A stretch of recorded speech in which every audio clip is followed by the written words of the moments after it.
after the miserable weather we've been having over the last week or so, today actually qualifies as a pretty good day for baseball.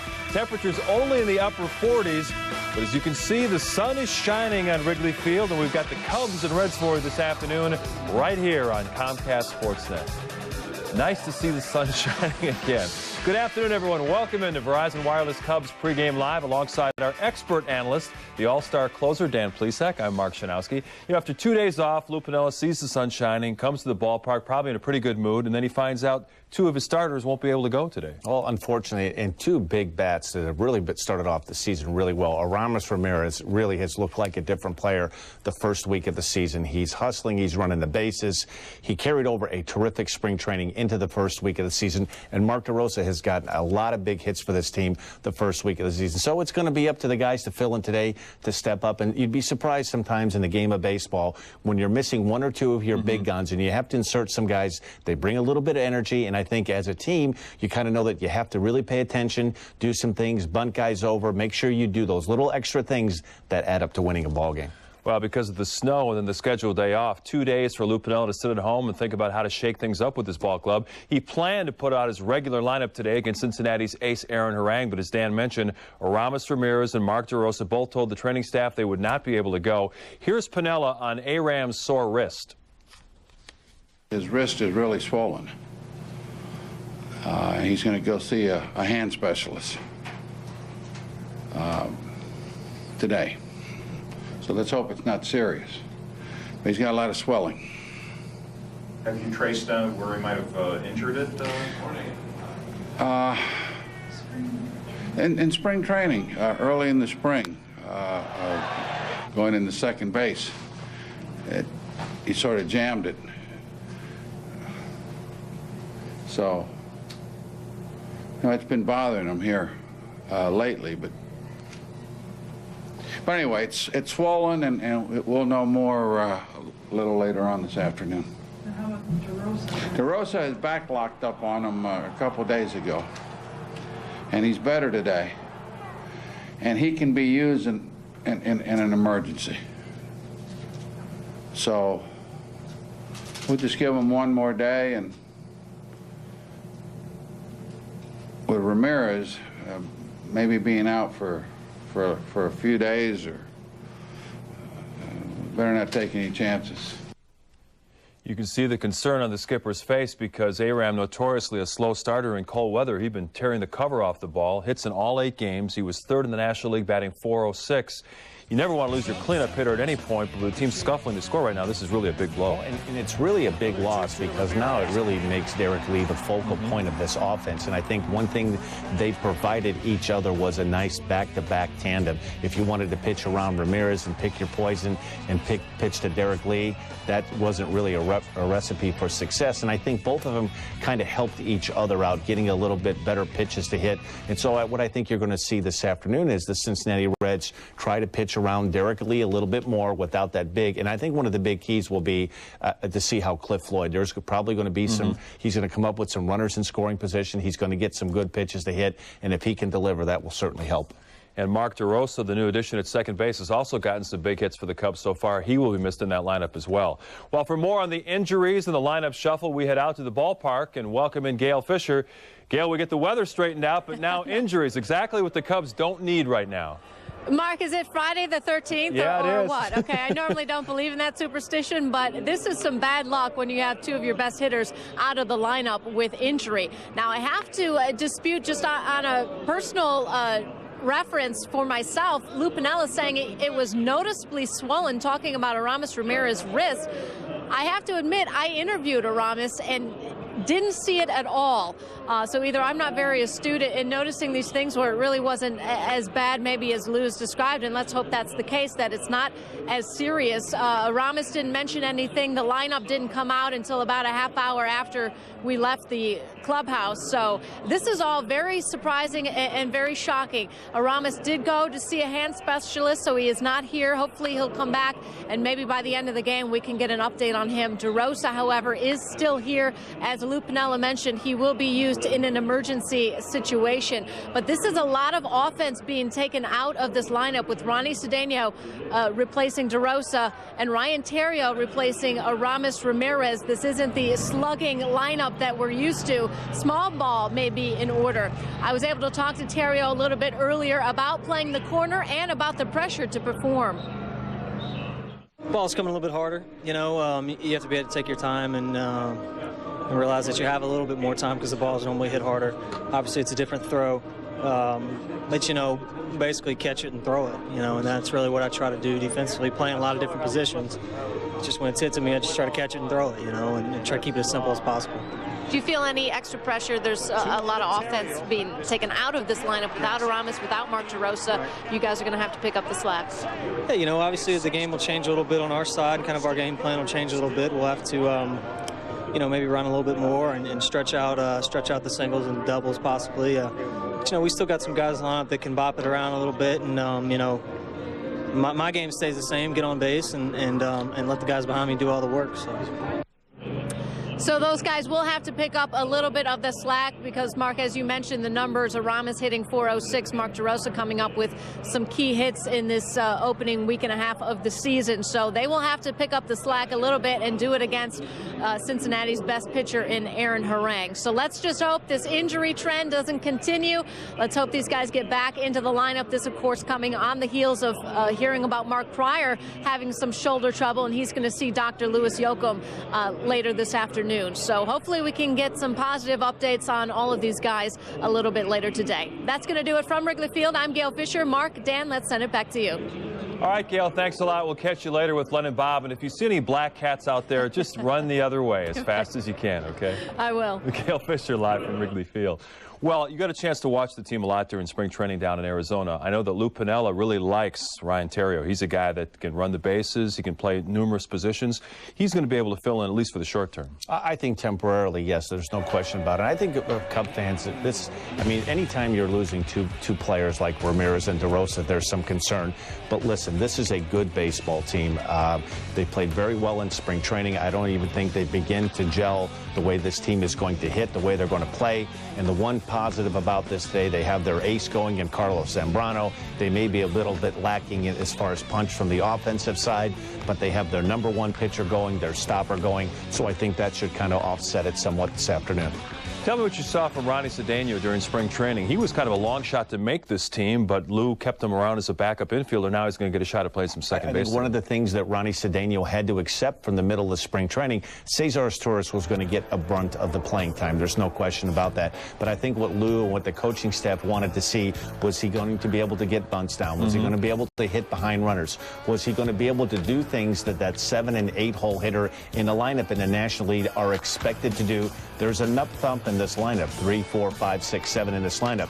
There are certain guys, Ronnie Cedeno being one of those, not to try to make the power the element of his game, to get on base, to use his speed, played solid defense, get a bunt down when asked to get a bunt down, hit behind the runners, make himself a more versatile threat offensively. He was able to do that in spring training. He got enough at-bats in spring training. He's played limitedly since the season has started, but he's going to get an opportunity to play this afternoon. And he did get a chance to play some second base last season after the trade for his tourist, so he's not uncomfortable with the situation at second. We're going to take a look now at today's pitching matchup presented by IPA. It's a rematch of opening day. Carlos Zambrano against Aaron Harang. Harang off to a solid start. He's 2-0, a solid 3.55 earned run average, and he's 6-1 lifetime against the Cubs, a couple of complete games. We all know about Big Z. He bounced back from a shaky performance on opening day, beat Milwaukee last Saturday. And, Dan, I know that Carlos, sometimes his emotions get the better of him. He's got to hit his spots against this Reds lineup. Well, he's got it, and this is a very good offensive team, the Cincinnati Reds team, and they run some big, strong left-handed bats. Adam Dunn, Ken Griffey Jr. This is a good offensive team, one of the better offenses in the National League. And one of the things Carlos is going to need to do is what we've talked about. The only bugaboo, the negative you could talk about Carlos' game, he's got to try to keep his pitch total down. His first start of the year, if Carlos Zambrano is at that 75-80 pitch limit going into the 6th 6th and 7th inning. He's usually strong to be able to go deep into the ballgame. And one of the bugaboos has been the base on balls. If he can have command of the strike zone, use his good sinking fastball, run the ball on both sides of the plate, use that slider that he has in the split finger that's really been an effective pitch for him, I think you'll see him go deep into this game. Now, Aaron Harang is a guy that you don't hear much about in terms of national publicity, but he's 2-0, as we mentioned, so far this season. He's actually a pretty good pitcher. What did he do so effectively against the Cubs on opening day? He's a very good pitcher, and one of the things he does is he throws strikes. He's always near the top and least amount of walks per 9 innings. And one of the things you saw on opening day, he's not afraid to throw strike one. He has a very good fastball that he'll throw to the low to middle 90s. He can get it up there 93, 94 at times. And if he starts getting ahead strike one, he has a very good off-speed pitch. His breaking pitch is very good. It's really his strikeout type of pitch. So I think it's very important for the Cub hitters to go up there expecting that they're going to get a lot of strikes and be ready to hit right off the get-go. Yeah, he doesn't walk many guys. Only 3 walks in his first 2 starts of the season. We're just getting started here on Verizon Wireless Cubs pregame live. Coming up next, we'll take a closer look at the heart of that Reds batting order.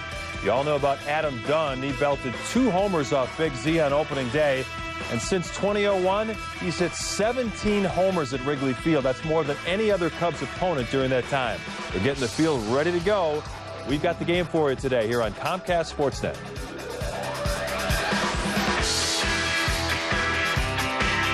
Amazing what a difference 48 hours can make. Wednesday morning, Wrigley Field, as you know, looked like a winter wonderland. Now the sun is shining, bleachers are filling up as we get ready for Cubs baseball at 1:20. Welcome back to Verizon Wireless Cubs pregame live. Mark Shanowski and Dan Plesac with you this afternoon. We're going to take a closer look at that Cubs lineup. Of course, we mentioned at the top of the show, it has a completely different look because of the injury situation with Aramis Ramirez and Mark DeRosa. Alfonso Soriano is in his customary leadoff spot. Ryan Theriot will bat second and play third base. Then it's Jock Jones in the 3-hole. Derek Lee will bat cleanup, followed by Michael Barrett and Cliff Floyd. Ronnie Cedeno gets the start for DeRosa at second. Then it's Cesar Izturis, and the pitcher, Carlos Zambrano, could have Big Z batting 7th today, the way he can pound the ball. But the Cubs need to get Soriano going. He's batting 200, and looking at the stats, he doesn't have a home run or an RBI yet. I think as you see the weather's going to heat up, you look at his history, and that pretty much will tell you about what you're going to get from this guy. And sooner or later, he's going to start swinging the bat and start swinging the bat for some power. I think that some of it can be attributed signing with a new team, coming to a new ballpark, a new bunch of teammates, a different city. And anytime you're out of your comfort element, it takes you a while to get adjusted. But I think you're going to see him make the adjustment. And when he does start hitting, he's going to start hitting in bunches. On the other side of the coin, D. Lee is mashing the ball. Second in the National League in hitting. Great to see him making a strong comeback after the wrist injury. Oh, there's no question. I mean, this guy's a very important piece of where this team's going. One of the best players in the National League, and you could make a case, one of the best players in all of Major League Baseball. Plays a tremendous first base, runs the bases very well, and I think he's kind of the unsung, kind of quiet leader on this team. He's the guy that they look to. He's the guy that, as a Cub fan, you hope he comes up with the game on the line. He has a knack for delivering when he needs to deliver for his team. He's just an all-around solid player. Michael Barrett moves up to the 5-hole today. He struggled early in the season, but showed some signs in Houston that maybe his bat's coming around. You know, Michael Barrett is a very good offensive player, and one of the things he's getting a chance since he's joined this Cub team to get a chance to play every day. He moved around a little while early on in his career, a little bit of third base, dinkered a little bit in some outfield, but he's settled in catching it. And really, there should not make any built-in excuses. This is still a very good lineup that they're throwing out this afternoon. You have some speed, you have some pop. When you're talking about Michael Barrett, Derek Lee, Jock Jones, Cliff Floyd. There's a lot of thump still in this lineup. There's enough speed in this lineup. I don't think with the absence of Ramirez, if this is going to be a good team, and I really believe this is a good team, they're going to have to learn to win without Ramirez, without Lee. Not for an extended period of time, but I think this lineup is still a very good lineup. And with the addition of guys like Cliff Floyd and Darrell Ward, that bench is a lot stronger than what we saw a year ago. We're going to check out Jerry Naren's lineup for the Cincinnati Reds today. Brandon Phillips leading off. He's playing second base. Then it's left-handed hitting Josh Hamilton, the youngster. A couple of home runs already this season. Adam Dunn and Ken Griffey in the middle, where you expect to find him. Edwin Encarnacion, who got benched for not hustling the other day, he's in the lineup, batting 5th. Then it's Scott Hatterberg. Jose Valentin's brother Javier doing the catching. Juan Castro is at shortstop, and the pitcher, Aaron Harang. And Dan, I would imagine that Lou Piniella would like to see Zambrano pitch around Adam Dunn in certain situations, but is that really in Big Z's makeup to avoid a guy like that? Well, you have to really be careful because he's going to have some protection in Ken Griffey Jr. Ken Griffey Jr. still can hit the ball out of the ballpark. He's still one of the best left-handed hitters in all of baseball. You know, as age, you know, there are some things that he can't quite physically do that he was able to do 4, 5, 6 years ago, but this is still a very good player, and this is a good lineup, and they're especially tough against right-handed pitching. When you have young Josh Hamilton, a great story on his comeback with the Cincinnati Reds, already has 2 home runs, hit one opposite field in Arizona the other night. I mean, this is a good team right now. This is a very good offensive team, and if they get any kind of pitching at all, I think they're going to be around in this Central Division for a long time. Josh Hamilton, of course, had all kinds of off-the-field problems. The Cubs actually selected him in the Rule 5 draft, but it was prearranged they would move him on to Cincinnati. He's an exciting young player for them. He's, you know, at one point, and Lou Piniella knows him very well because he was in the Tampa Bay Devil Ray organization. He's pretty much, if you talk to scouts around baseball, a 5-tool player. Hit for power, hit for speed, he can run, he can hit, he can throw. He can just do about everything. And hopefully he's gotten himself a second chance, and he's getting a chance to play for the Cincinnati Reds. And if he continues at this pace, there's no telling what kind of player he may still develop into being. And the Cubs have an exciting young player playing down in Iowa right now. Felix Pierre is off to a good start with the Iowa team. He's hitting .400. I imagine we'll be seeing him at some point this season at Wrigley Field. All right, we put it off as long as we could, but being the pitching expert, I've got to ask you about the latest setback for Mark Pryor. He's going to see Dr. Louis Yoakum out in California today, pitch 2 innings in an extended spring training game against some minor leaguers, had to leave because of shoulder soreness. Do you think we're getting to the point that maybe surgery may be the next step for a Mark Pryor? Well, that's the million-dollar question right now, and I think one of the things that this team was built on, if Mark Pryor was going to be a part of this team, it was going to be an added bonus. But I think when you go out and you acquire guys like Ted Lilly and Jason Marquis, the development of Rich Hill, you have Carlos Zambrano, and I think that's what made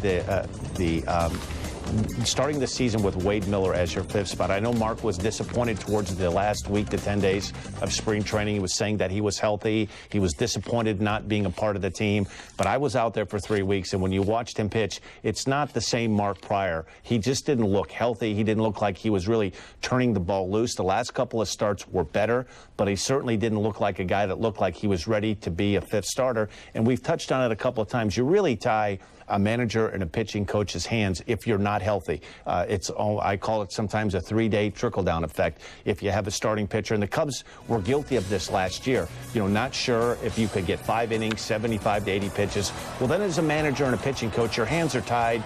The day before the start, you have to save a reliever or 2 in case you want to have somebody be able to go long. And then the day that a pitcher like Mark Pryor was scheduled to pitch, you have to save a guy or 2 in case he can't get out of the 3rd or 4th inning or his pitch total gets high. And it doesn't take that long. In a matter of 2 or 3 days, you can really set your bullpen back for a week to 10 days by overusing and overworking. As we saw last year, that happened way too many times.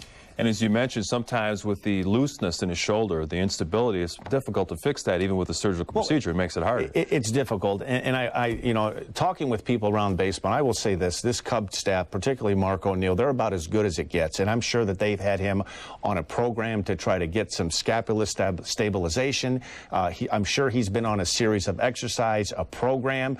He basically has been in, I don't want to say baby, but in spring training, he was a little bit behind the rest of the pitchers. So it is a cause of concern because he was saying towards the end of spring training that he was healthy. He wasn't pitching like he was healthy, and as it worked out now, I think the Cubs made the right move. Wade Miller was the guy. He won the 5th starter spot, and you talk about now if Mark would have come north with this team, this would have happened right now, and then you really set yourself back. And I think one of the things that Jim Henry tried to do was to plan without Mark Pryor. We should know more in the next couple of days about the pitching future of Mark Pryor. We're going to take another break here, but coming up next, we'll get Dan's keys to the game. It's the Cubs and Reds at 1:20. There's Ryan Theriot getting loose. He'll be starting at 3rd base in place of Aramis Ramirez. Ramirez getting a sore wrist checked out. Hopefully more information on that coming up later in the day. More Cubs pregame live coming up. Time now for our Just for Men Stay in the Game moment. In the bottom of the 9th inning of Tuesday's game against the Astros, Mark DeRosa hits a 2-out RBI single up the middle, cutting Houston's lead to 4-2. That brought the winning run to the plate. Unfortunately, that would be the last run the Cubs would score as they lost their third straight game. Stay in the game with Just for Men hair color. The Bulls, Blackhawks, Cubs, and White Sox. Comcast Sportsnet. The players and fans will have their warm weather gear this afternoon, but at least the sun will make things a lot more comfortable at Wrigley Field. First pitch right around 1:20 here on Comcast Sportsnet. It's time now for the Lexus keys to the game. Dan, what do you got cooked up today? Well, I think one of the things, one of the big keys for the Cubs is Aaron Harang is going to be around the strike zone. I think be ready to hit early. If you're going to get some fastballs early on the count, take advantage of it. Try not to fall behind strike one. He has a good breaking pitch. He doesn't walk very many guys, so you know he's going to be around the strike zone. And then I think the biggest key is containing Dunn and Griffey. Two big left-handed hitters, and if these guys get hot, they can provide a lot of power. Adam Dunn seems to like the friendly confines. He's hit here very well in the past, and if you know, it's a kind of a double-edged sword. You pitch around Dunn to get to Griffey. It'll be interesting to see. Hopefully that situation comes up with nobody on base. And as you know, maybe not in your situation as a reliever, but sometimes ball four isn't a bad thing when you put that guy when your first base is open. Oh, no, and especially when that shot when we let in just now, the flags are blowing in. That would give somebody like me a lot more confidence. A lot of courage coming out of the bullpen today. Boy, Dunn and Griffey in July and August with the wind blowing, I'd be like 4. Can't make it today. I can't go, Skip. Sore throat.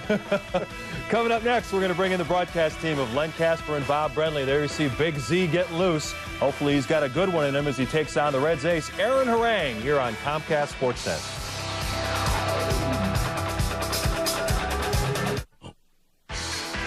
There's Cubs manager Lou Piniella. He's glad the snow is gone and the sun is shining, but not very happy about the fact his cleanup hitter, Aramis Ramirez, not available today because of a sore wrist. And with the Cubs already scuffling to score runs, Dan, I imagine they're going to really lean on their ace, Carlos Zambrano. He needs to be economical with his pitches and hopefully get him 7 good innings. Well, you know, when you're missing 2 big bats in that lineup, it's nice to have your ace going today. But we touched on a little bit earlier, this is still a good lineup. There's no excuses. This is a team that needs to start winning some games. They've got Zambrano on the mound. There's still enough thump. There's enough speed in this lineup for this Cub team to turn this 3-game losing streak around and get this season headed in the right direction. I like to hear that. That's going to do it for the studio portion of Verizon Wireless Cubs pregame live. We're going to head out now to Wrigley Field, bring in the broadcast team of Len Kasper and Bob Brenly. Guys, good to see the sun shining again. The key force for Cincinnati, though, Adam Dunn. Looking at the stats, he's hit 17 homers at Wrigley since the start of 01. Will Big Z be willing and able to pitch around him in key situations?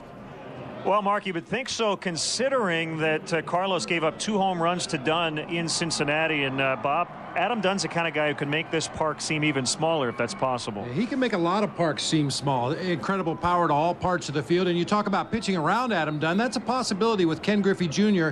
hitting behind him. Jr. off to a slow start, only 6 base hits on the season, all singles.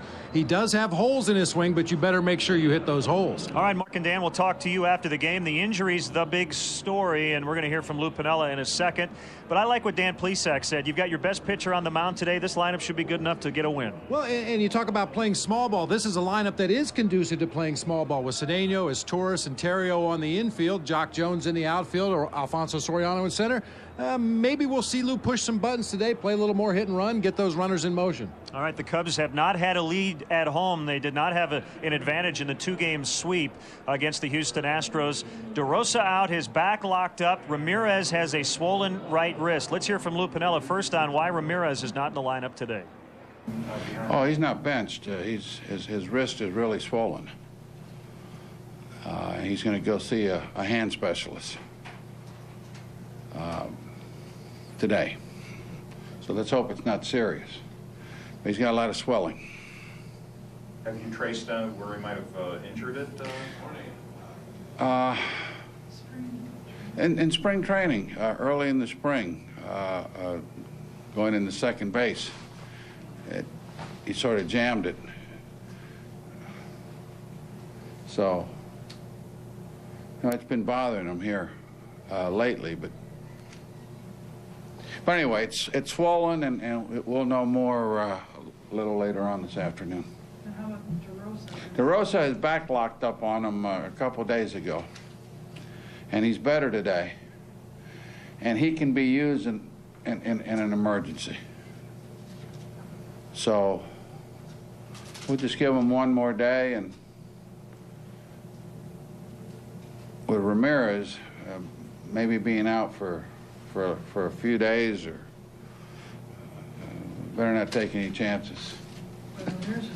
Pretty short bench today. Essentially, Darrell Ward and Matt Merton would be available. As you heard Luz said, Mark DeRosa in an emergency, and then you have the backup catcher, Henry Blanco. It's not been a good couple of days with the injury situation when you add Mark Pryor to that. Let's go down to the field to get more from Gail Fisher. All right, Len, I guess Friday the 13th is in effect for the Cubs today, running into some bad luck with those injuries. Like you said, Mark Pryor, we found out about yesterday, and now a couple of position players. I talked to Ryan Theriot, who will be filling in for Aramis Ramirez, and he said he played plenty of third base in spring training, so he's comfortable at the corner, and he also knows he has to pick up some of the offensive slack because of the fact that Aramis was hitting so well, 406, that is third in the National League. So he and Ronnie Cedeno will have to pick up some of that offensive slack. I also talked to General Manager Jim Hendry, who is trying to remain positive despite the bad news. Yeah, well, you have to get through things. Obviously, hopefully the Ramirez thing is just going to be a day or so. I think he jammed it a little bit in spring training, and obviously been playing very well through it, and got up today and had some swelling in the area where he had originally kind of nicked it in Arizona. So hopefully it's just a day, no more than 2. We'll have somebody see him today, a hand specialist, just to make sure. But he's been playing awfully well, so you'd like to think it's not serious, and swinging the bat well. So if it's just a day or so, then that's okay. That's part of it. Everybody has their tough times and miss a day here or there. So. And what have you heard about Mark Pryor and where he stands? No, he's going to see Dr. Yoakum this afternoon. So we hadn't heard anything. He just, he came off the mound yesterday and said he had some discomfort in his shoulder. So immediately we set up the appointment with Dr. Yoakum, and he'll go today. Other than that, we won't know a thing till he sees him. So there could be some updates later on this afternoon, not only for Mark Pryor and his visit to Dr. Yoakum, but also Aramis Ramirez, and we'll see if we can get an update on him later as well. Mark DeRosa, though, Lou Piniella said he will be able to use him in an emergency situation, so he will be still available. Hopefully all of these injuries are minor and we can get these guys back in the lineup. For now, let's go back upstairs to Len and Bob. Gail, thank you. Last thing, and of course the wind can change in the next 10 minutes or so, but it's blowing from left to right. So we mentioned Dunn and Griffey, but with Jones and Floyd, maybe this will be a good offensive day for those left-handed hitters. Yeah, this is the kind of day for a right-handed pitcher. You check those flags, and you really want to pitch carefully. The left-handed hitter should really give a boost to balls hit that direction. Great pitching matchup. More on that as we return. Aaron Harang will face Carlos Zambrano. Reds and Cubs, game 1 of this series coming up.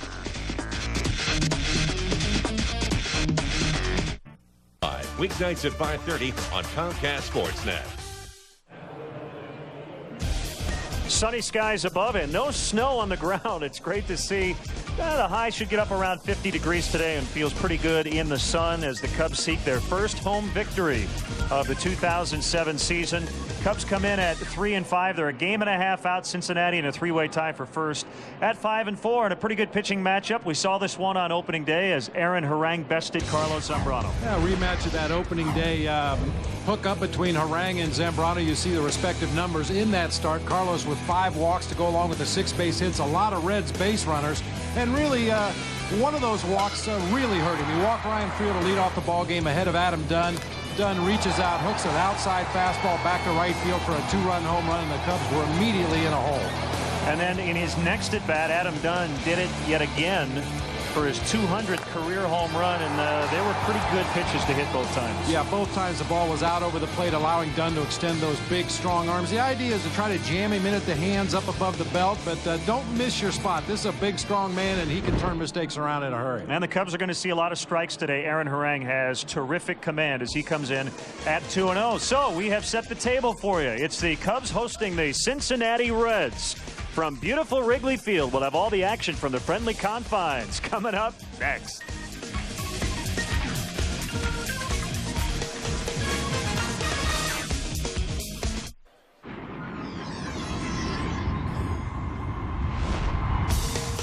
Last we saw Wrigley Field, it looked like a winter wonderland rather than the baseball cathedral we've come to know. Wednesday's brutal cold and snow postponed the series finale with the Astros, resulting in 2 off days for the Cubs. Today, baseball is back on the north side, and Mother Nature is cooperating. The Cubs and Reds kick off a weekend of baseball under sunny skies next on Comcast Sportsnet.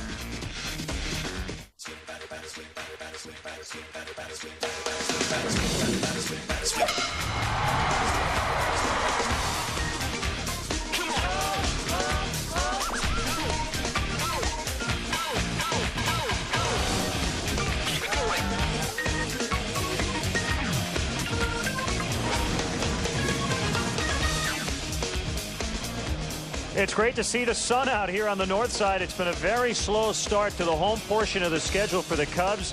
After losing a snow-shortened series, losing both games against the Astros, they're back to work today. It's a weekend series, Friday the 13th. Maybe it'll be lucky for the Cubs today as they take on the Reds here on Comcast Sportsnet.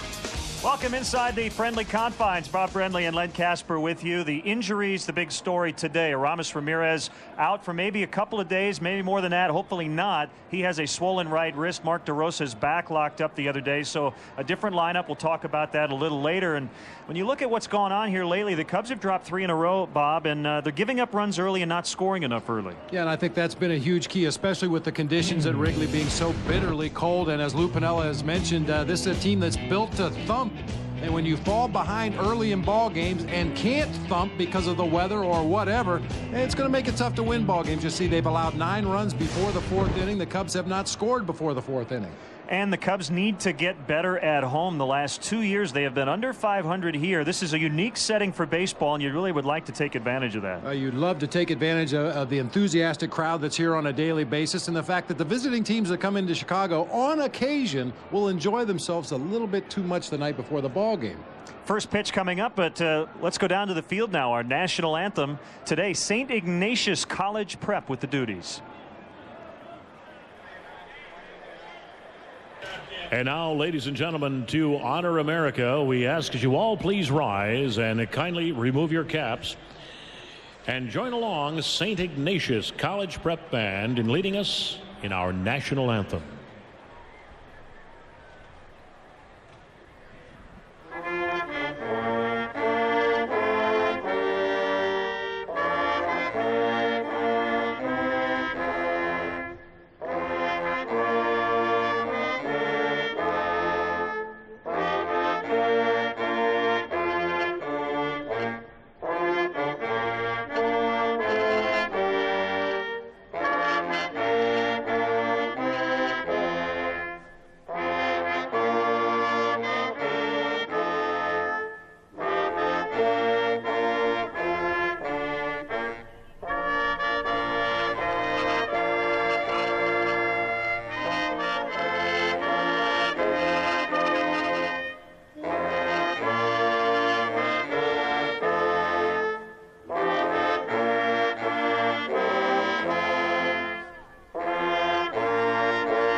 So we're ready to go. Carlos Zambrano got a win his last time out. He'll try to keep that rolling and be the stopper today for the Cubs as they take on the Reds.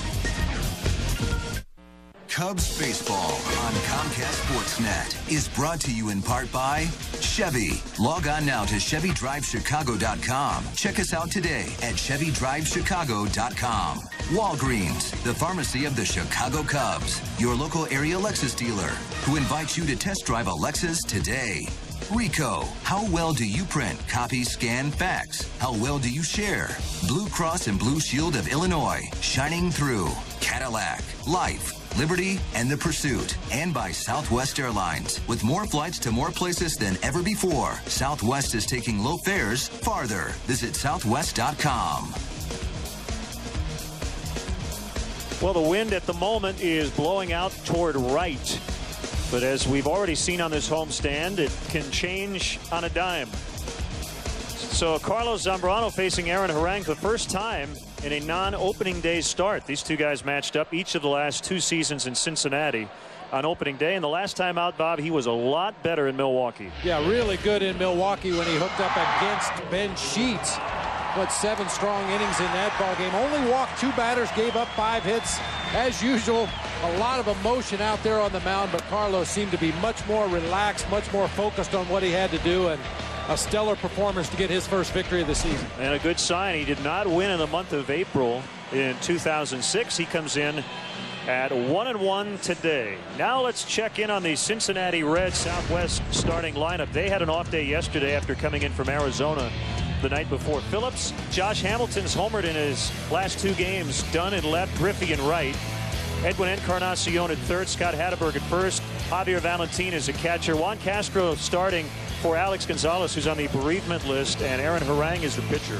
And let's take a look at the Cubs defensively, brought to you by Rico. Move your ideas forward with Rico dependability. This is the outfield that Lou has played against right-handed starters, Cliff Floyd, Alfonso Soriano, and Jock Jones. The makeshift infield today with the injuries to DeRosa and Ramirez goes like this: Ryan Theriot at third, Cesar Asturias at shortstop, Ronnie Cedeno at second, Derek Lee over at first base. Michael Barrett will be behind the plate today for the big right-hander, Carlos Zambrano. See his numbers on this season. We documented his first start of the year against this Cincinnati Reds ball club. Needs to pound that strike zone with more regularity. Be careful of Adam Dunn.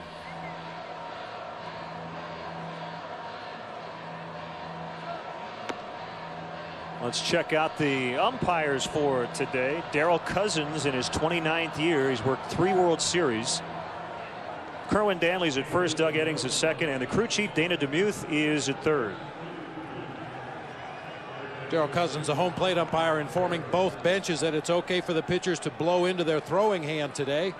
Even though it's a bright, sunshiny day, it is still chilly, especially those fans that are sitting in the shade. 52 degrees at game time. The wind's out of the west-northwest at 9. Forecast, snappy. Quilted paint out on the bleachers. They needed a lot of paint. A lot of paint. Brandon Phillips will start it. Ryan Friel out of their lineup. He swings at the first pitch and hits an air ball into left center for Cliff Floyd. 1 pitch and 1 out.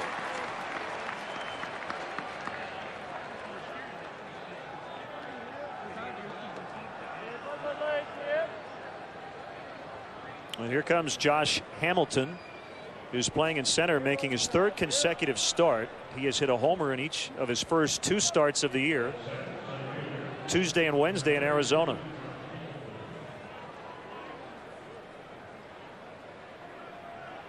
Zambrano winds, and it's outside, ball 1.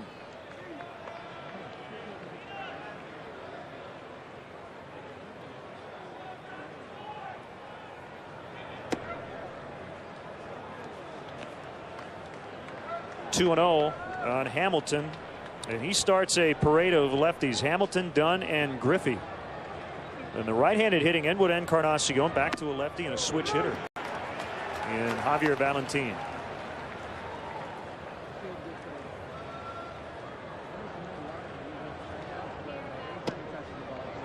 Outside, and now it's 3-1. Well, you mentioned it in the pregame. This is not the guy you want to walk. The number 2 hitter right in front of Adam Dunn, who loves hitting in this ballpark. Bounced foul near the Reds dugout. Yeah, that's one of the puzzling things about Carlos Zambrano throughout his career. He's been a guy that tends to walk more batters than you would think. The guy has a power sinker in the mid to low 90s. Tremendous movement. It would seem like if he just pound that strike zone down low, he'd get a lot of ground balls, avoid those base on balls that open the way for big innings. I mean, you feel a little differently about it if you have a guy on the mound that's not throwing hard, is nibbling around the edges of the strike zone because he has to. Carlos doesn't have to nibble with the stuff that he features. Here he comes again, and it's off the plate inside. So Dunn will bat with a runner on after Hamilton walked. That's the 8th walk given up in just over 12 innings by Carlos. Front door sinker by Carlos. Starts it inside, tries to tail it back over the corner. In the estimation of home plate umpire Darryl Cousins, it didn't come back far enough.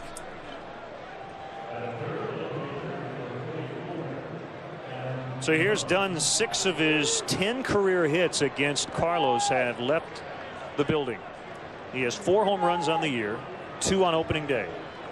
His tour is playing almost behind second base. Different look on the infield today. Terrio at third for the injured Ramirez. Cedeno at second for the hobbled Mark DeRosa. A back problem for Mark. He would be available in an emergency. And Aramis Ramirez getting his right wrist looked at by a hand specialist. It's amazing to think about the start that Ramirez has gotten off to this season. The entire time apparently has been troubled by that right wrist. Certainly wouldn't have known it by the way he was swinging the bat early. Swing and a miss, and it's 1-2 on Dunn. Seems like we haven't been here in a while. Well, you get back-to-back off days during a major league season, and it's not the All-Star break. It seems like a long respite and a bit too long for the Cubs' tastes. They have dropped 3 straight, and I'm sure they were chomping at the bit to get back out on the diamond today. 2-2.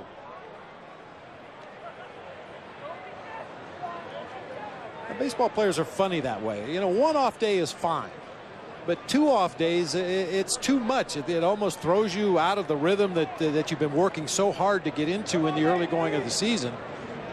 And players will tell you they would much prefer to save those off days for later in the season when the little injuries start to accumulate, the bumps and bruises and nicks and sprains. Everybody, for the most part, feels pretty good right now. They want to play. Good pitch. Big strikeout of Dunn. 2 down. Much better job this time by Carlos Zambrano. Watch how he moves the ball in and out of the strike zone. He misses away with a sinker, comes back inside with a cutter, a changeup down for the swinging strike, right back inside, and then a called strike 3 right down the heart of the plate. Caught Adam Dunn looking for something else right there. So it's Griffey with 2 outs. Junior with 563 career home runs, still looking for his first this year. And no pitch, I believe. The home plate umpire, Darrell Cousins, just waved it off. I guess time had been called. So no count. I'm not sure what happened or who called timeout, but you can see from that call Darrell Cousins made after the pitch. He appeared to be indicating no pitch. Somebody had apparently asked for timeout somewhere. Certainly looked like a good pitch.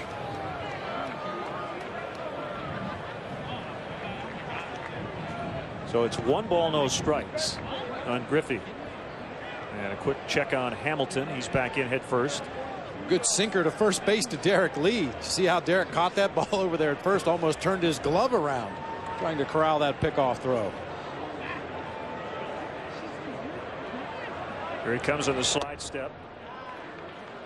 Well, he's getting close, but not called a strike. And Carlos needs a second. He snapped the glove around the ball as he received the return throw from Barrett. And we know Carlos well enough to know that he wanted that last pitch. They just need to take a few extra seconds to regroup, get his concentration back, focus on what he needs to do now. Ground ball base hit into right. Hamilton's going to easily get to third as Jones comes up with it and tosses it back in. First and third. That's their first hit. And it'll bring up the third baseman, Edwin Encarnacion, who was in the headlines the other day. Ken Griffey Jr. taking advantage of that hole in the right side of the infield. Has always been a real good low ball hitter. Gets a pitch down on the inside part of the plate right by Derek Lee, who was holding on Josh Hamilton at first base. Encarnacion on Wednesday was pulled by Jerry Narron after not running out a pop fly to second in his first at bat. It was an isolated incident, but Narron simply is not going to tolerate guys not hustling. And he put Encarnacion right back in the lineup today. Well, in his defense, Encarnacion, and I saw that ball game and I saw a replay of that particular play. He didn't know where the ball went. He took a swing and thought he fouled it back behind home plate, was looking up trying to find the baseball, and by the time he realized that it was hit into play, He was still standing in the batter's box when the out was recorded. Well, he got a good look at that one, and it is foul, and it is out of play.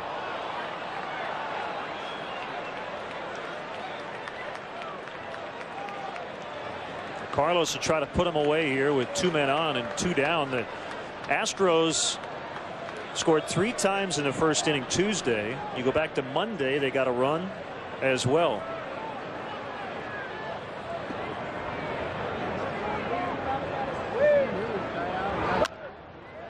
High chopper to his Turris. He'll get the short out at second base. So good job by Zambrano to get out of it. Cubs coming up when we come back.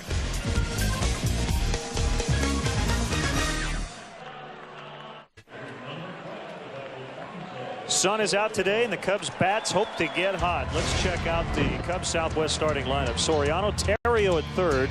Jones batting third with Ramirez out. Lee moves down a spot. Barrett, Floyd, Cedeno is Turris, and Zambrano rounded out.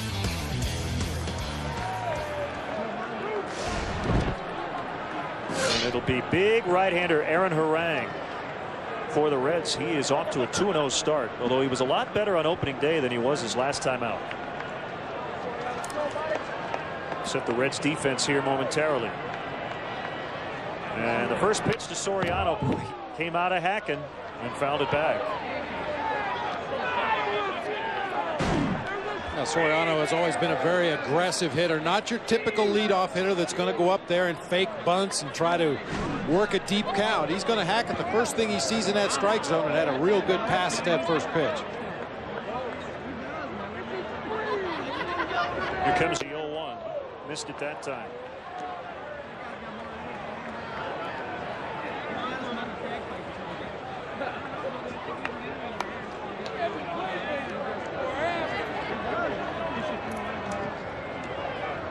Back again, and Valentin wanted it up, and it was too high.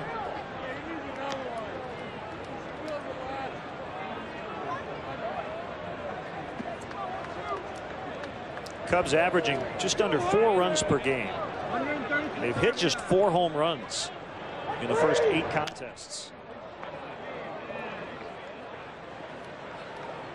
Lou the other day said you got to score 5 runs a game. I mean, that's where you at the baseline need to be. That's kind of the magic number in Major League Baseball. If you can average 5 runs a ball game and your pitching staff is anywhere close to what you expect them to be, that should be good enough over the course of a season to win a lot of ball games.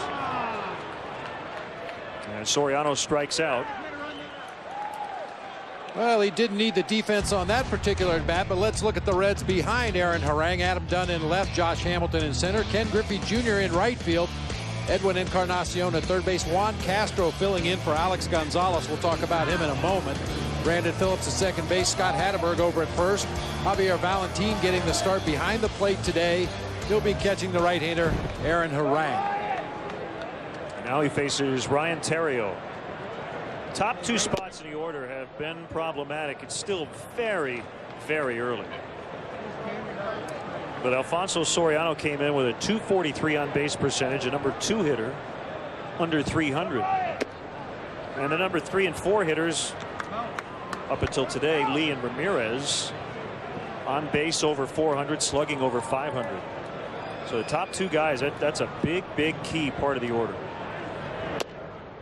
1-2 Ontario. Well, one thing it does right away, Len, if you can either get the leadoff or number 2 hitter on base ahead of the big guys, it puts the pitcher into a stretch right away, and most guys will tell you they much prefer to throw out of the windup.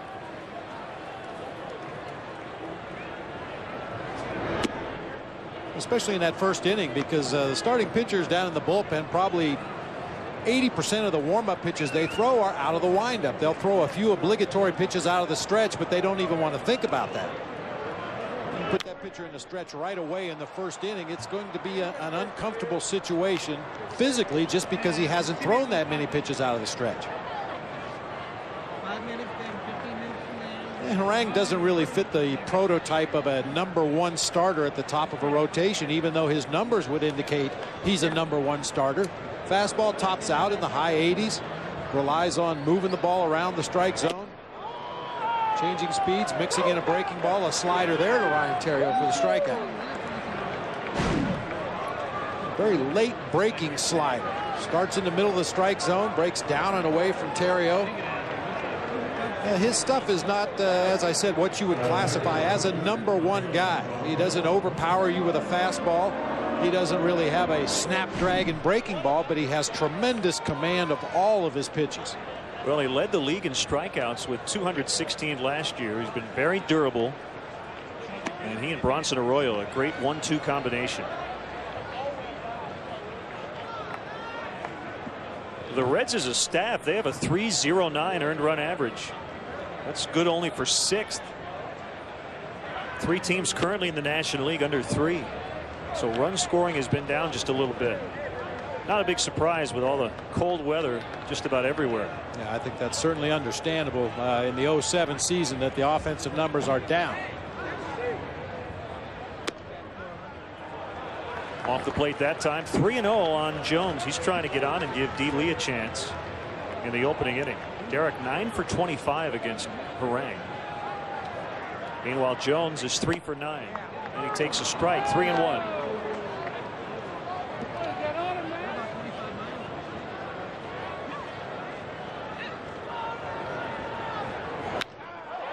And he goes the other way for a base hit. So Jock with a 6-game hitting streak.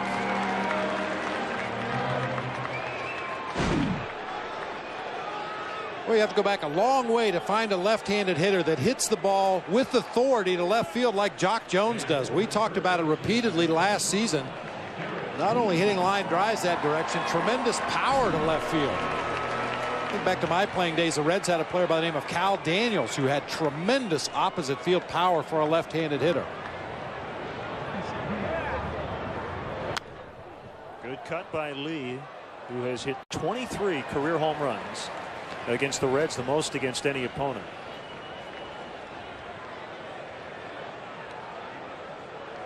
Now, Jock had been in the #2 spot quite a bit prior to today. He moved down to the 3 spot. But one of the things Lou told him is be yourself. He didn't want to make him all of a sudden a dead pull hitter, even because he was batting second. And Jock's trying to steal, taken for a ball, and he slides in safely with his first stolen base, #3 for the Cubs. And he's in scoring position. We touched on it briefly in the pregame show with the Cubs lineup as it is featured today. A little more speed, a little more conducive to playing small ball, and Jock Jones gets a great jump off of Aaron Harang, and no chance for Javier Valentin to throw down there. Runner in scoring position here with 2 outs. And it's 1-1 on Lee. The kick and the pitch. Drilled into the gap, and the Cubs will get on the board first. They have their first lead of the home season. Derek Lee with an RBI double, and it's 1-0.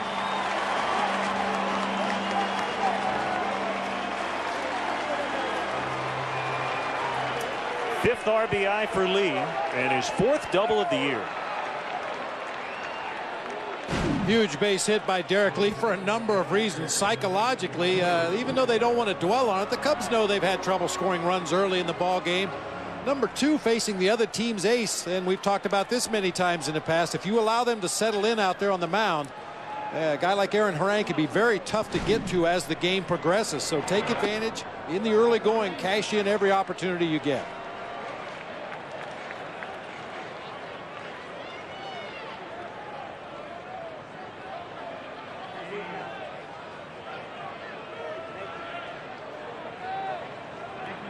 One and nothing on the catcher, Michael Barrett. And that's a base hit. And here comes Derek Lee, and he'll score without a throw. 3 consecutive 2-out hits, and it's 2-0.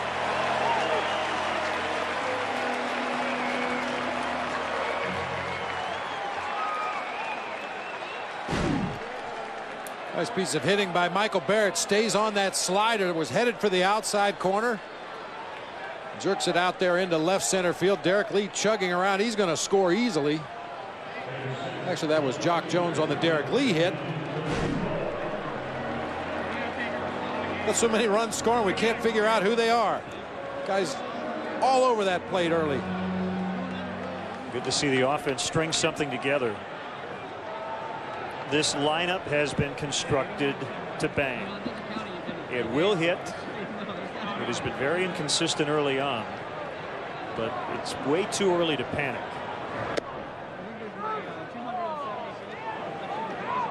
And one thing Lou talked about this morning around the batting cage, the one thing that he was a little disappointed in was the lack of patience, the lack of base on balls. We saw it from the Cubs hitters throughout spring training.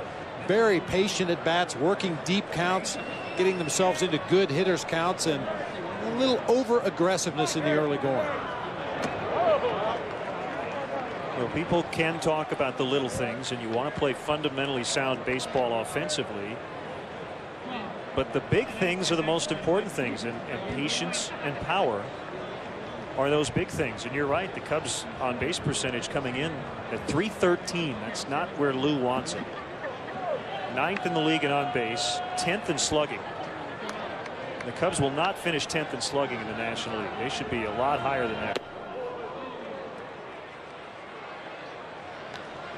Good changeup from Harang. That's a pitch that he usually incorporates the second and third time through a lineup.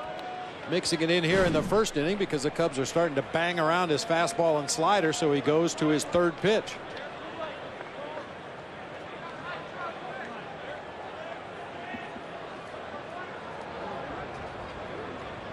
There's also been talk about the outfield defense, and nobody has claimed that the Cubs are going to have a Gold Glover in their outfield. But because that's the case, Bob, this outfield has to hit. It is an offensive outfield. And again, I expect it to happen. Soriano's going to get hot at some point. Jock Jones has a good track record. Cliff Floyd rolls it past Encarnacion. Barrett is going to head to third because that ball stopped completely before Dunn picked it up. So first and third, and the hit parade continues.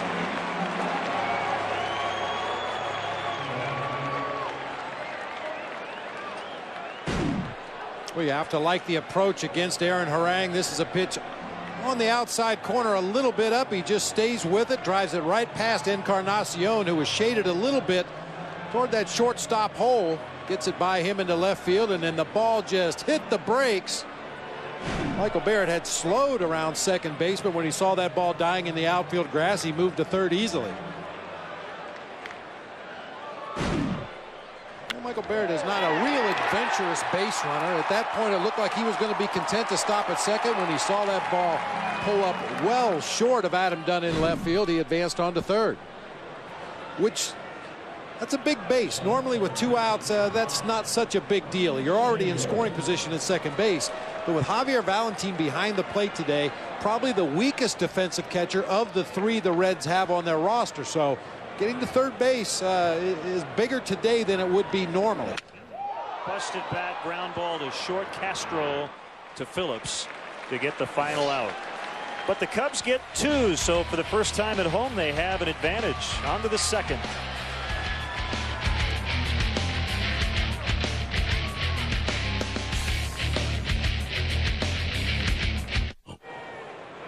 We want to welcome all the men and women around the globe serving our country, watching today on the Armed Forces Network. And I also wanted to thank everybody at the Jesse Brown VA Medical Center here in Chicago. I visited in December. Thanks to all the veterans and those who are still serving our country here and abroad. Scott Hatteberg starts the second, and Carlos working with a 2-0 lead. He's 8-6 in his career against the Cincinnati Reds. He has the most wins, 65, of any major league pitcher, currently 25 or younger. Dontrell Willis has 60. Jake Peavy with 58. Now Rich Hill was supposed to start Wednesday, the game that was snowed out against Houston. Rich is going to pitch tomorrow, and Carlos working on his 5th day and a leadoff walk in the second.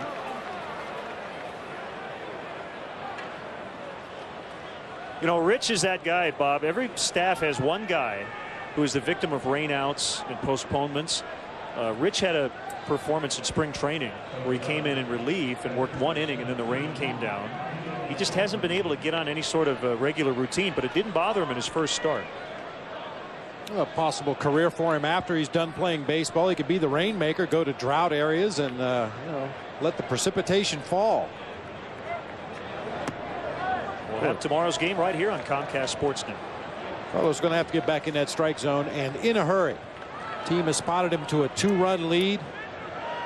Already 1 walk in the first inning, a leadoff walk to Hatteberg here in the second.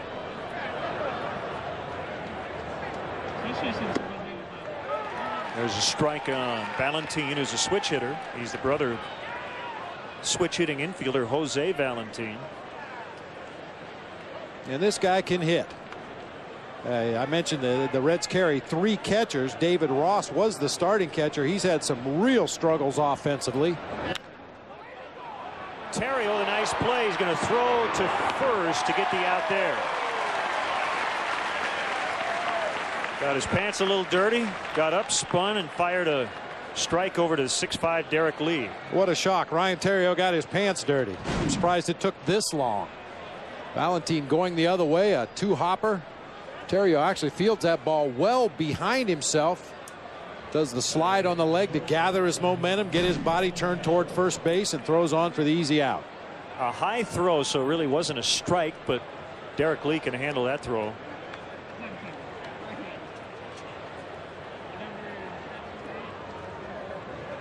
So it's Juan Castro getting his first start of the year. Alex Gonzalez was placed on the bereavement list, attending to a family matter back home in Venezuela, and certainly keep Alex and his family in our thoughts and prayers. We probably won't see him this weekend. You have to be on the bereavement list for a minimum of 3 days and a maximum of 7. And the Reds just called up Enrique Cruz, promoted from Double-A Chattanooga, to take Gonzalez's roster spot. You going to buy one of those Cub claws from Mike the vendor today? I know you've been waiting and waiting. Do they keep your hands warm? Probably. And can I hold my pencil if I have it on? Got some blankets. It's very comfortable today upstairs, and this is the kind of day you want to be in the sun if you can be out in the bleachers or down the lines up close.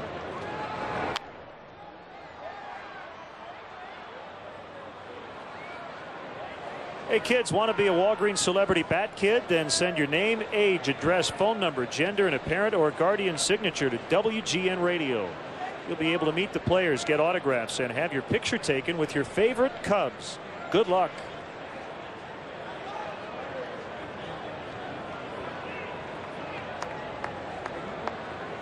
The youngsters are here en masse. Swing and a miss, and that's strike 3.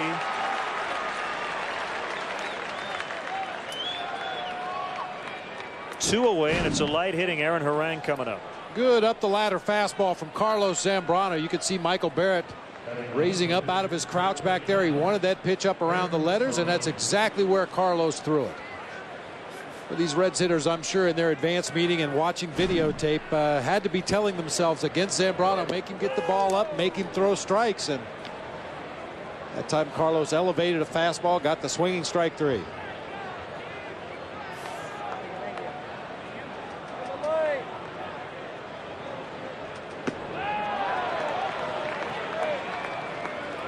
Aaron Harang has walked once in his big league career. He has struck out 124 times, so he has a good walks to strikeouts ratio both sides as a pitcher and a hitter.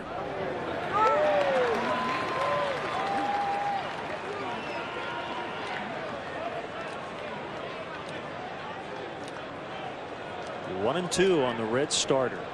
Runner at second is Hatteberg. He began the inning with a walk. Slider misses low and outside.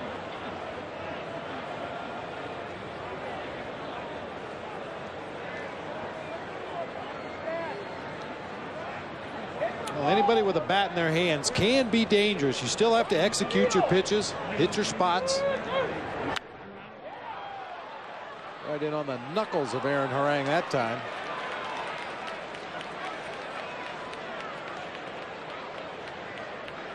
That's why you bring your glove to the first baseman's mitt. Well, he's playing on that side of the field. That stands to reason. Yeah.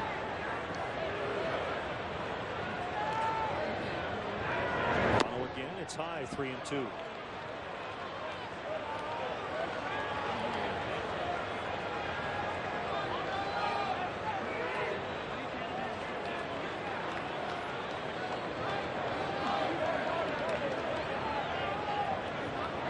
Payoff pitch, topped off the plate toward first. Zambrano will field, and he'll just take it and step on first. One unassisted to end the Reds' second. 2-zip Cubs.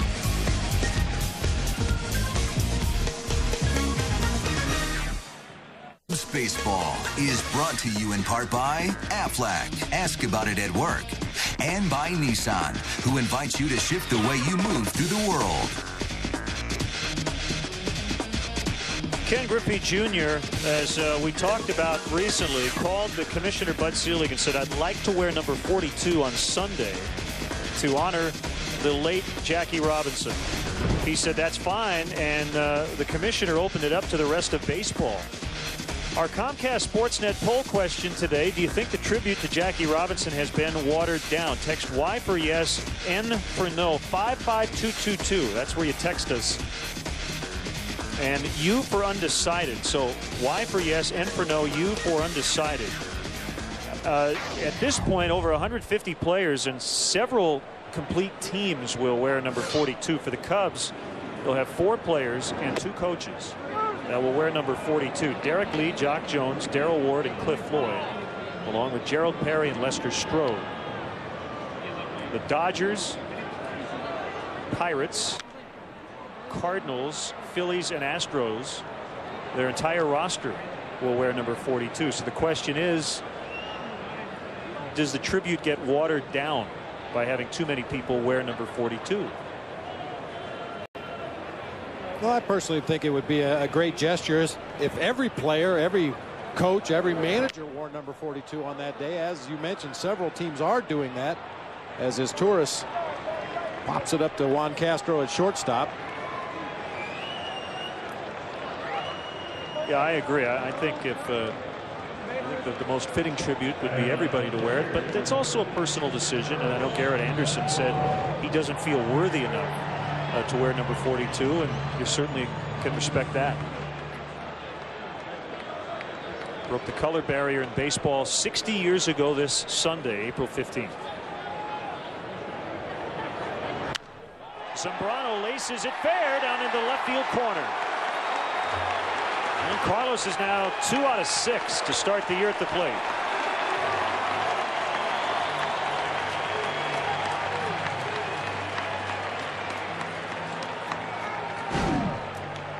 Carlos taking the lead of Cliff Floyd goes the opposite way with that pitch from Aaron Harang right down the third base line. And once again, after the ball gets through the infield, lands in that outfield grass through the bullpen, just slammed on the brakes. Dunn had to run all the way over to the bricks to retrieve that ball. Yeah, good to see Carlos just chugging into second base there with the stand-up double. No thoughts about heading for third. I'm sure he had thoughts about heading for third, but fortunately he didn't try it. So 5 hits in the early going against Aaron Harang, who came in 2-0. Alfonso without a home run, without an RBI.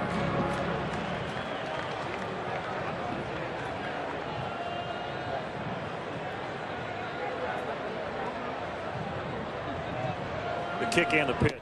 It's low, 2-0. Read a great article on baseballprospectus.com this week about not overreacting to such a small sample size early on in a season. And the writer actually took Phil Garner, the Astros manager, to task for making the change at the closer spot. We could, I suppose, debate that. But the bigger question and issue is the guys with track records are going to hit and are going to pitch. There may be a few surprises as far as disappointments and guys who are all-stars who haven't been in their careers, but Alfonso Soriano is going to hit. And it's such a long season when you have 650 to 700 plate appearances.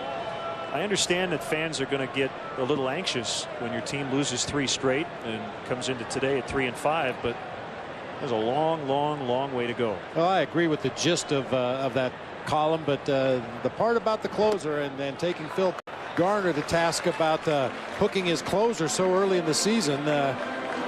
We were on the receiving end in Arizona in 04, 5 or 6 blown saves in the first 2 weeks of the season, and that is a debilitating loss when not only do the fans lose faith in the closer, but when your own team loses faith in their own closer.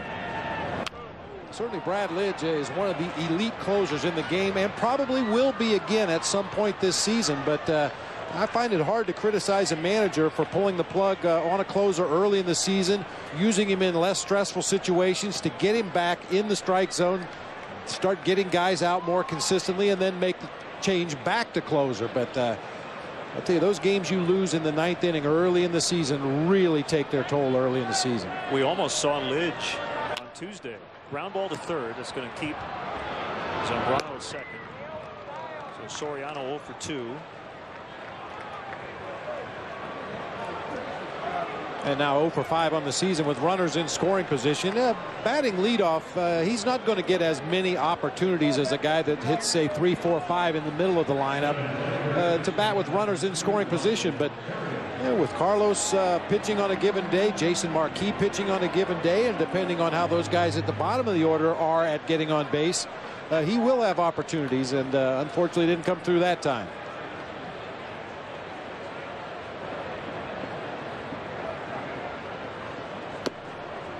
Outside corner strike on Ryan Theriot. Well, one of the questions people had going into the season was about the Cubs closer, and Ryan Dempster has looked very solid in the early going. 3 scoreless appearances. I wouldn't be a bit surprised to see Ryan Dempster in this ball game today, whether the Cubs have a lead late or not. He's had some time off here, and you just don't want to let your closer sit for too long a period of time without getting out there on the mound.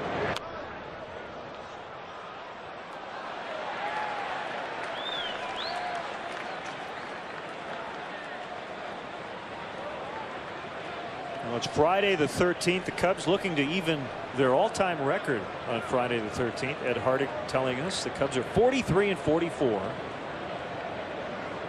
on Friday the 13th.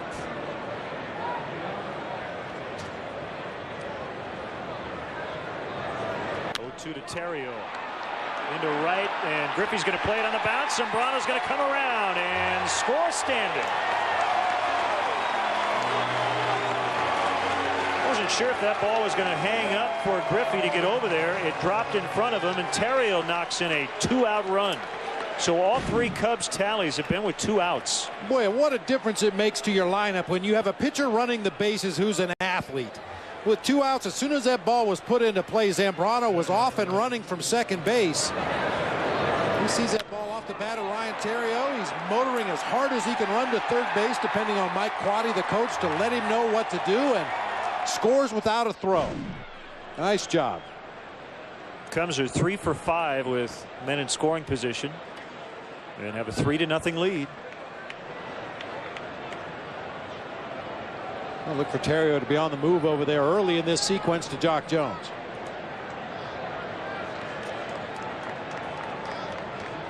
And the Reds thinking the same way.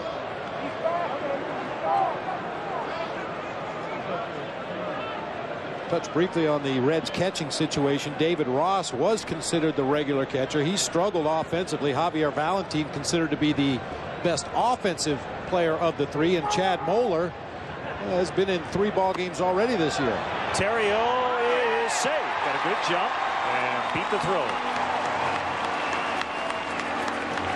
His second steal of the year.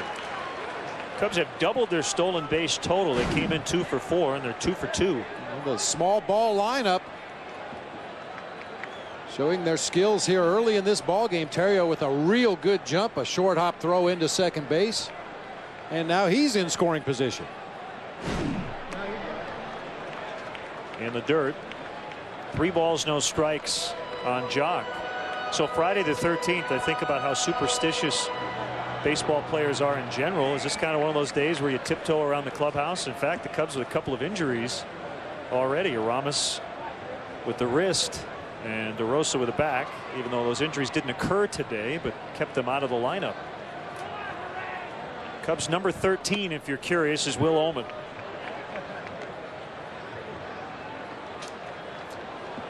The funny thing about baseball players, as superstitious as they are about a lot of things, a lot of guys probably don't realize today is even Friday.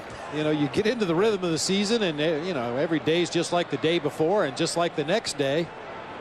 I bet a lot of guys don't even know it is Friday. So Harang with his first walk. And Lee bats with 2 men on. Coming into today, Aaron Harang with 82 consecutive starts without walking more than 3. It has not been his day early on. He's allowed 6 hits already. Over him, and Phillips backhands and steps on second to Forrest Jones. Cubs had another 2-out run, and it's now 3-0.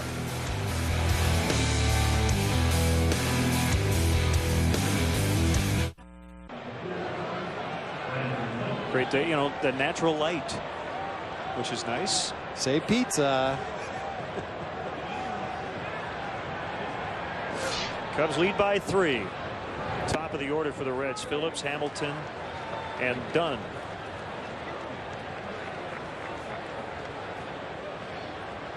Carlos is 31-23 lifetime at Wrigley with a .329 earned run average.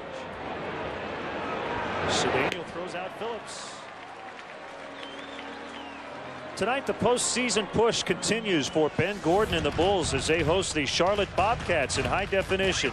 Coverage begins with Bulls pregame live, presented by AT&T Yellow Pages.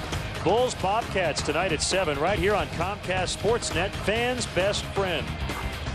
Wouldn't be surprised if Carlos heads over there. He's as big a Bulls fan as you'll find.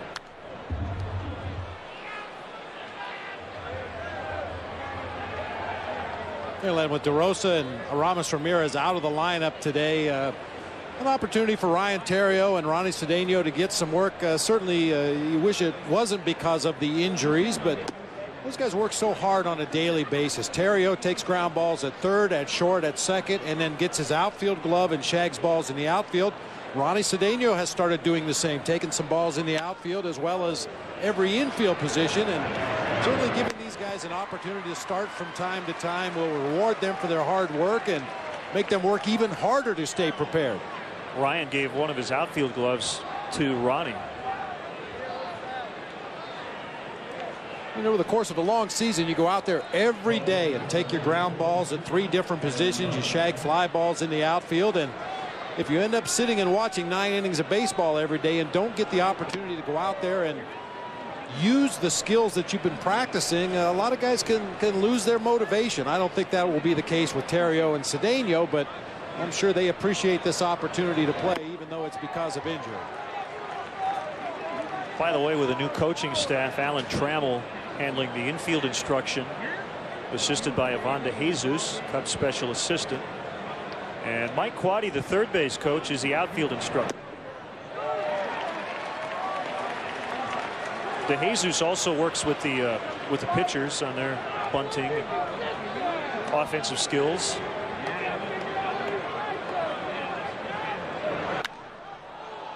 High drive to left, fairly deep, but Cliff will haul it in just with his heels on the warning track as he backpedals. Nice 1-2-3 inning for Zambrano.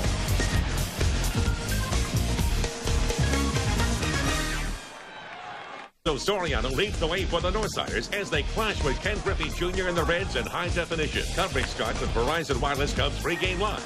Cubs Reds tomorrow at 11:30 only on Comcast Sportsnet. Fans' best friend. Coming up tomorrow, the Cubs take on the Reds, and the first 20,000 will receive a scratch and win card. 100 random winners will receive an exclusive limited edition Cubs branded Apple iPod Nano compliments of Comcast Sportsnet.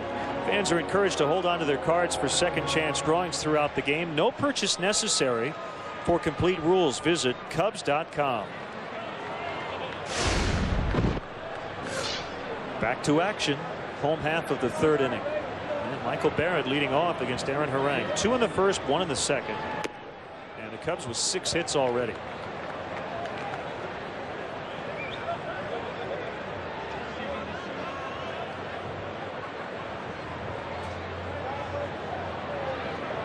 6-7 righty deals low. Aaron Harang working behind in the count is not something you normally see, and the Cubs very rarely have seen it. He's 6-1 against the Cubs and 2-0 lifetime at Wrigley. Missed again. 3-0. Yeah, we talked about his main strength being his command of all of his pitches, and that's really dependent on him getting ahead in the count and then expanding the strike zone, but steadily falling behind the Cubs hitters here today. Ball 4, leadoff walk. Here's today's Coors Light Cold Blast email from Tony in Burbank, Illinois. He wants to know how we like the Lollapalooza lineup just announced for later this summer in Grant Park. It's going to be exciting. Pearl Jam, one of the big headliners. I'm excited to see Ben Harper, a couple of offspring of famous rockers. Sean Lennon is going to play, Stephen Marley. I think it's going to be great, with the exception of the fact I didn't see the Lennon Bob Band anywhere on the lineup. Nowhere on the list. Jeez. Just looking at the schedule. Iggy and the Stooges. There you go. I've never seen Iggy Pop. I would love to see him with the Stooges. My Morning Jacket, Snow Patrol.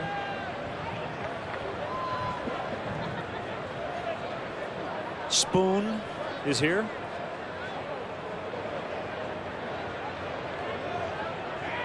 Pitch to Cliff Floyd. Off the corner. The Police with back-to-back shows here in the friendly confines in July.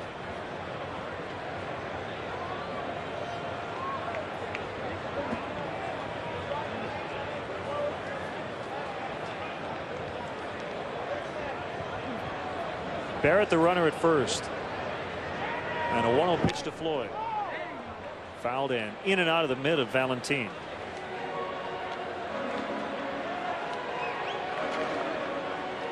Big night tonight in Peoria. The Chiefs with their home opener. So Ryne Sandberg will have his first home game as the Chiefs manager. Got a nice detailed email from the radio voice of the Chiefs, Nathan Believa. They've got a big night tonight. Interesting promotion. I'll tell you about it after this pitch. They're guaranteeing a Peoria win. If the Chiefs lose, all fans in attendance get a free ticket to any other home game in April or May. How Very about nice. that? Very nice.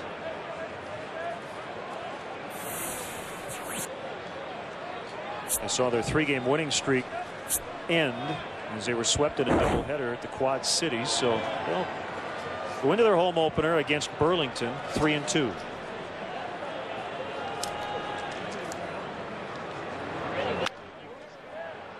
Phillips, and he lost it, but he still gets the out at second.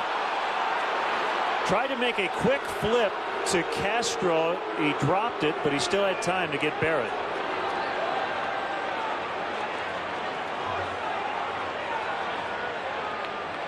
I'm not quite sure if Michael Barrett may have slowed up there to avoid a potential tag. That ball chopped over the mound towards second base.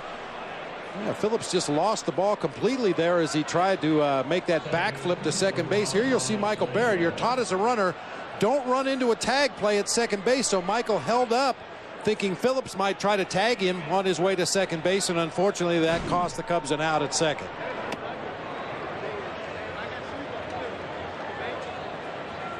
Yeah, it's a good catch. It wasn't as if Michael wasn't hustling. He was anticipating that they were going to handle that cleanly. When Floyd hit it, I was thinking it was going to be a double play. Kind of an awkward spot where Phillips fielded it because it was in front of second, but a little bit to the shortstop side, so he had to kind of flip almost completely sideways. That's a play most of the time you'll see the second baseman just throw across to first and get the easy out at first base rather than risk that dangerous backward flip.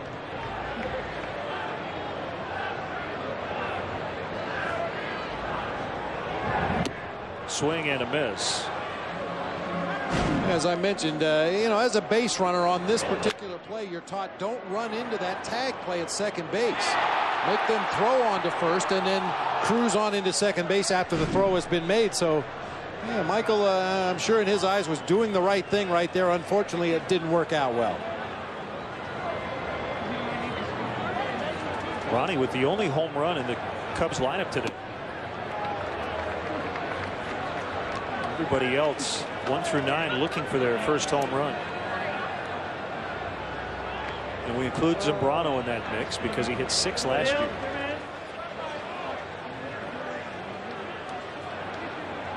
Well, he doubled and scored in the second. One bouncer, Phillips. Castro. A bad throw. Castro looked a little bit nonchalant there. Good slide by Floyd.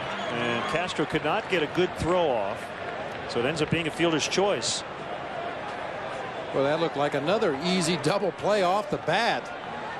Phillips got in front of that ball, got rid of it quickly to the shortstop, covering the bag at second. I mean, that's a hard hit, one hopper right at the second baseman. Castro just casually comes across the bag, throws on the move, and the throw is a bad one in the dirt, off balance, allowing Ronnie to hustle down that line and beat the relay pro.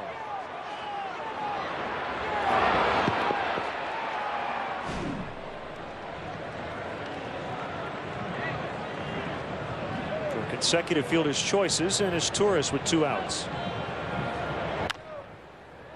Foul past third. As Torres still looking for the first hit in his career against Aaron Harang with his pop up to shortstop back in the second inning. He's now 0 for 14 against the Reds right-hander. Cesar trying to put Tuesday's defensive performance behind him as he committed a career-high 3 errors. Runner goes, pitches a strike, and another bounce throw by Valentin. The Cubs 3 for 3 today.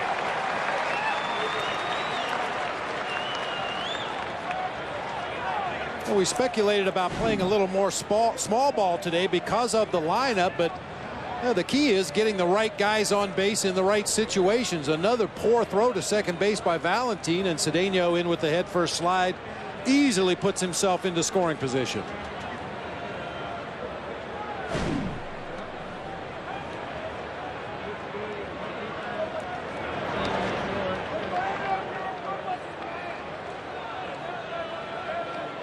Low jack caught stealing numbers for Javier Valentin behind the plate. 5 stolen bases, has yet to catch a runner at second base.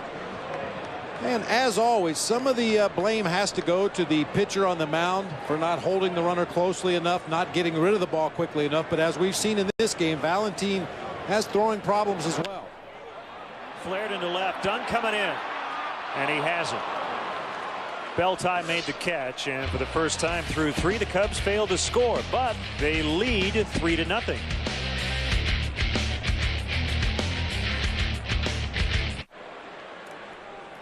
Time for our Aflac trivia question.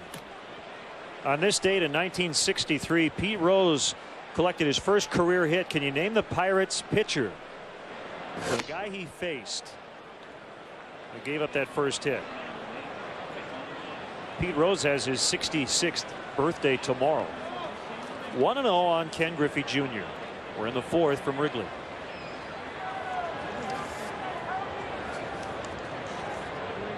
The wine and the offering. A strike to make it 1-1. Well, whoever that pitcher is for the Pirates, if he'd have gotten him out, it may have changed history.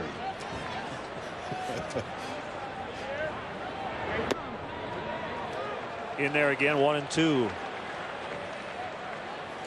Well, the Iowa Cubs yesterday had their game postponed in the 6th against Albuquerque due to concerns over the Isotopes' impending travel plans.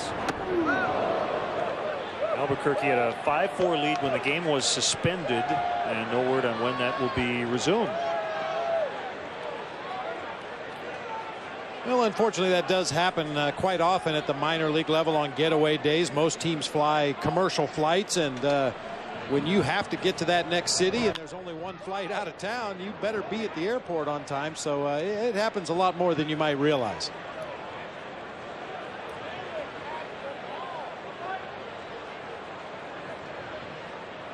I'm sure Cubs traveling secretary Jimmy Bank can relate to that. Although I don't know if he's ever told the Cubs you got to end in the 6th because we need to get out of here. Terrios circling and making the catch. Well, you can meet Jimmy and the rest of the club. The 6th annual Meet the Team Have a Ball is Tuesday, May 29th at 2:30 your chance to walk on the outfield grass at Wrigley Field and to meet the 2007 Chicago Cubs.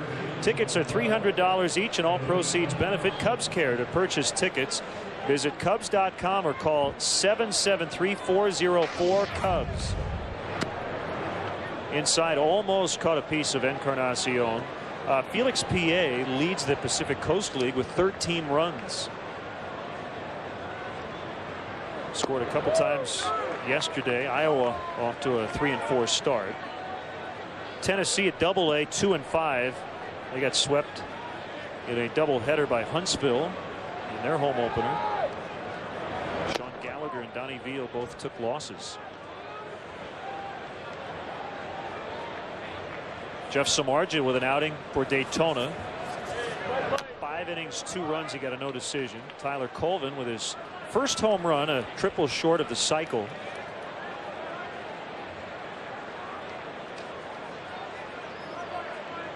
So the Daytona Cubs lost and are now 3-4 in the Florida State League. Talked about Peoria and Boise in the Northwest League, and the Mesa Cubs in Arizona will start in mid-June.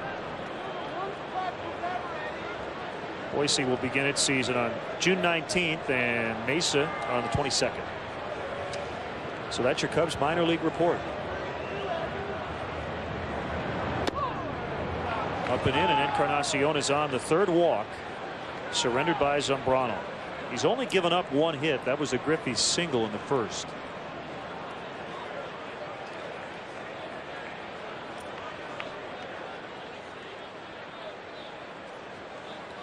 Again, Rich Hill will pitch tomorrow, Ted Lilly on Sunday, and then the quick 2-game series to end the homestand Monday and Tuesday against San Diego. It'll be Jason Marquis Monday and the 5th starter Wade Miller on Tuesday, and Miller is available in the bullpen the next couple of days. Now, Miller did throw a short side session in the bullpen before the ball game today, but not nearly as strenuous or as long as it normally would be, just in the event they need him.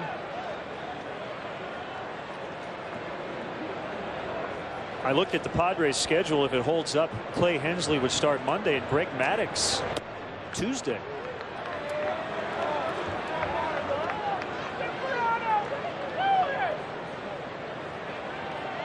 How about that San Diego pitching staff? Oof. Going to play today with a record of 6-3, a team ERA of 2.11.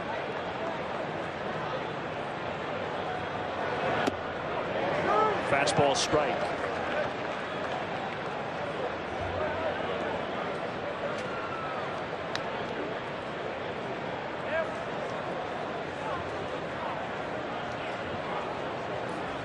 Padres will get in very early Monday morning. They play a 5:05 game Pacific time, close play at first, in Los Angeles Sunday. Very nearly caught Encarnacion between strides over there, was trying to work out there and get his lead off. You know, sometimes it's not the length of leadoff you have over there, but when you throw over. If you catch a guy between strides as his momentum is moving towards second base, and he doesn't have both feet on the ground, it's going to take him a while to plant and then make his dive back to first base. Barrett with a nice stop back there on a sinker that hits well out in front of home plate.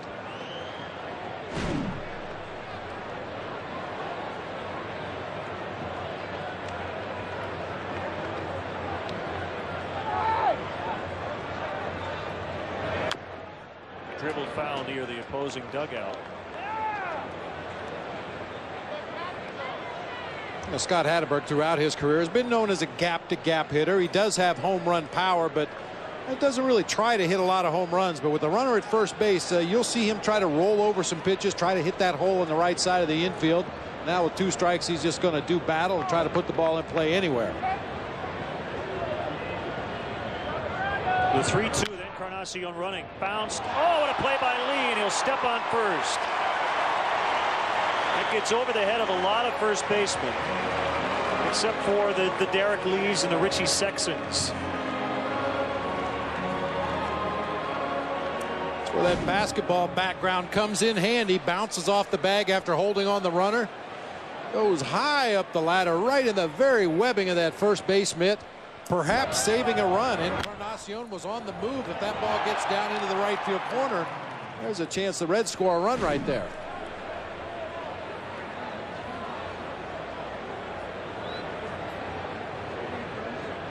And at second, strike one on Valentin, who had the game-winning hit for Cincinnati Wednesday night in Arizona. I had a chance to watch some of that ball game. What a great pitcher's duel.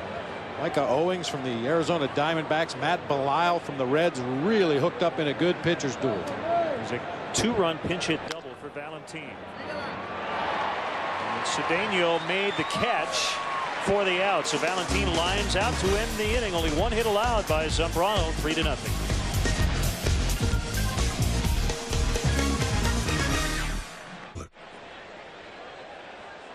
Let's get the answer to today's Aflac trivia question. April 13th, 1963, the hit king Pete Rose with his first career hit. Can you name the Pirates pitcher who served it up? I have no idea. Your guess is as good as mine on this one. I'm going to go with Bob Friend. There you go. Oh, yeah, just a, I guess. It was a triple. You think he slid head first into third base? Yeah. Probably so. His first of 135 triples and 4,256 hits.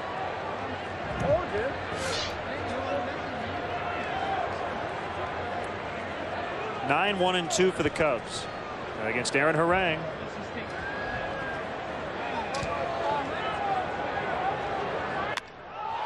High drive, deep left center, well hit by Zambrano, and it's gone into the basket. So he's on the board with his first home run. That's why I included him in the list of Cubs who had not yet homered. He's halfway to the cycle. Well, that old cliche about pitchers helping themselves at the plate. Carlos has had 2 at-bats. He's had a double, a home run, scored twice, and driven in a run. He didn't do much more than that. It's a hanging breaking ball. Our Heineken home run replay. Carlos Zambrano's first home run of the season, leading off the bottom of the 4th inning. Soriano to center, and it drops. Josh Hamilton had no idea where it was. Lost it in the sun. That'll be a double for Soriano.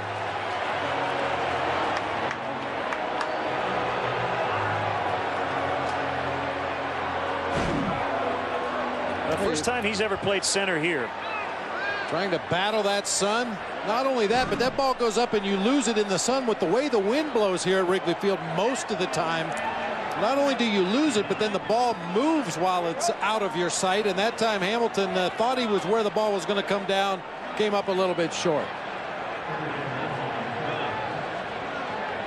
Well, the last 3 Zambrano home runs have come against the Cincinnati Reds. He now has 11 in his career. Well, even with a 4-run lead here in the 4th inning, look for Ryan Theriot to try to move that ball to the right side of the field and advance Soriano on to third base.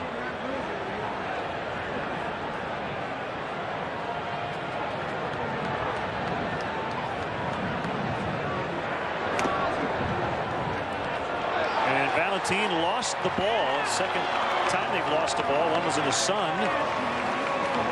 That pitch got away from him, a wild pitch. Soriano's at third with no outs.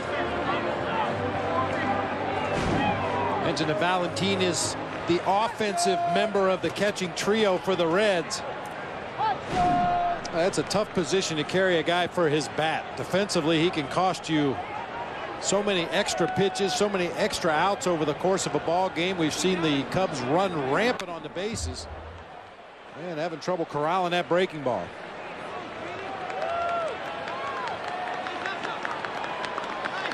That's one thing that's changed, you know, over the course of time in baseball. It used to be the catcher, second baseman, shortstop, and center fielder were in the lineup for their gloves. 4 positions where it's imperative that you have good defenders. But as the game has evolved in more of an offensive game, you're seeing guys like Javier Valentin getting more and more playing time based on what they do with the bat.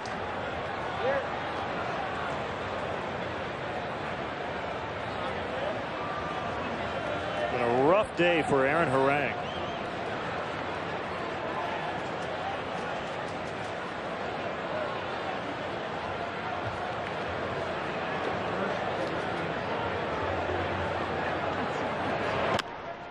Comebacker base hit. Soriano will score. Top two guys now getting into the action. Second hit of the day for Terrio. And it's 5-0. Boy, for a contact hitter like Ryan Terrio, you bring that infield in at the cut of the grass and you just find a hole and punch the ball through. Ryan Terrio is a guy that can make contact with just about anything that comes up there with that quick swing. Slightly choked up on the bat. You see how far the Reds infielders are drawn in. But you get that ball by the pitcher. That's an RBI and a base hit.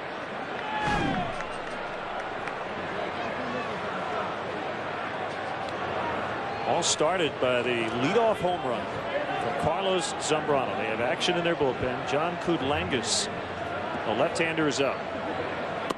Fourth career home run for Zambrano against the Reds, and number 11 in his career. Ties Charlie Root for the most by a Cubs pitcher. And it came on a breaking ball, and Carlos, like a good hitter should, stayed inside, didn't try to pull the ball, and actually hit that ball much better than it turned out. It ended up in the basket out there in left center field, but that ball was absolutely clubbed. The wind actually knocked it down quite a bit.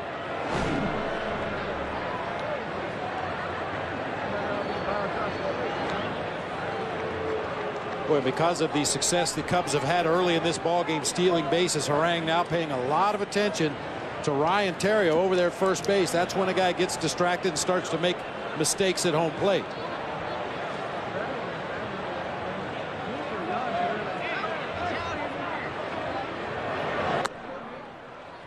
High for a ball.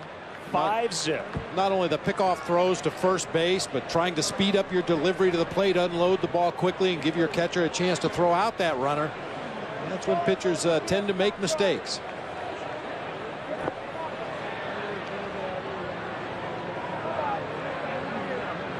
The 1-1 with Terrio on the move. Swing and a miss and no throw. Second steal of the day for Ryan. Picked a good pitch to run on. That was a changeup to Jock Jones. This is one of those swings I'm not so sure Jock was even really trying to make contact. He just wanted to hold the catcher back there, make sure Valentin didn't come out of the chute. Wasn't necessary. Terrio had a great jump, stole that base easily. That's the first out is Jones fans, and it'll bring up Derek Lee. Book your next group function at Wrigley Field. For group outings of 20 or more, contact the Chicago Cubs group sales office at 773-404-CUBS, or for more information visit Cubs.com.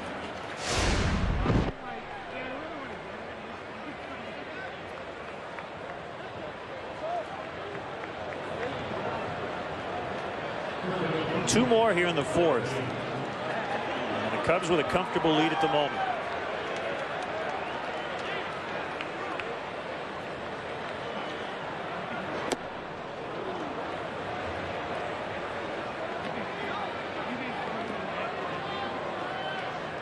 I want to send out best wishes and a speedy recovery to our good friend Aaron Harrington, who is the Cubs Human Resources Administrator.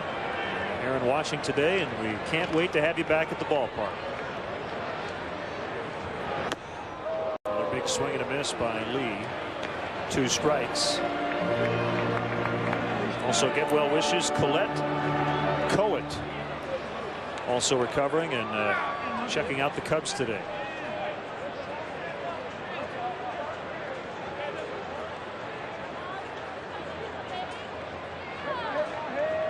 Kick and a 2-strike pitch. It's low. 1-2 on Lee. Also like to send condolences to the family of Herman Hanna in Dearborn, Michigan. Longtime San Francisco Giants scout. Passed away yesterday. Herman Hanna was the scout that signed me out of Ohio University. Outside. And it's 2-2. Barrett on deck. If you just joined us, Aramis Ramirez with a swollen right wrist. flared up and not in the lineup today. He was going to have it looked at by a hand specialist. And Mark DeRosa, with a sore back, also out of the lineup.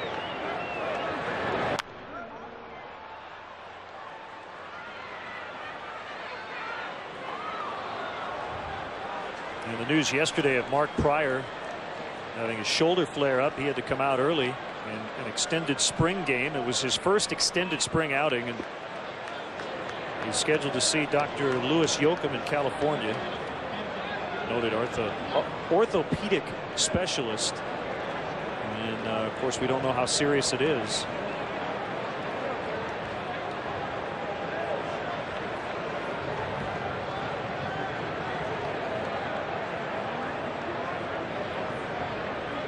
Two and two on Lee. Terrio, the runner at second. Here's the pitch. Ground ball right side.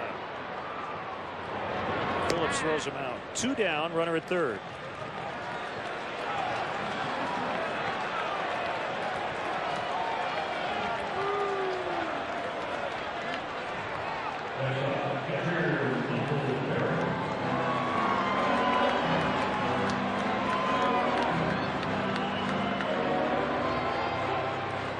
I got an email from Jimmy Bank. We're talking about the Iowa game was called early because the Albuquerque club had travel issues. They had to get out. He said, I've not had to speed up or cancel a game, but I have had to empty a clubhouse in 10 minutes, held flights up, raced for airports, and even put the team on 3 different flights after missing the scheduled flight.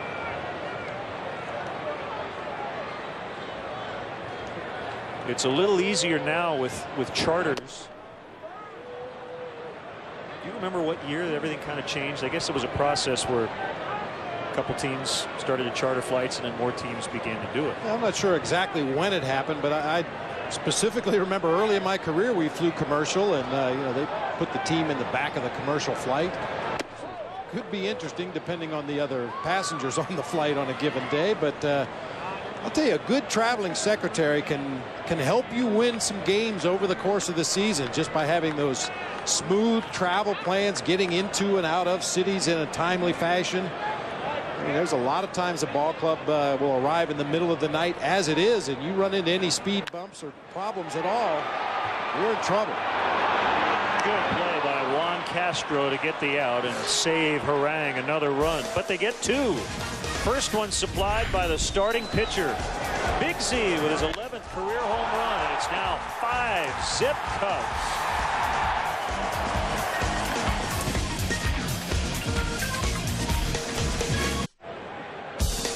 Cubs baseball is brought to you in part by Midas. Visit Midas for brakes, expert auto maintenance, and tires. And by the all-new full-size 2007 Toyota Tundra.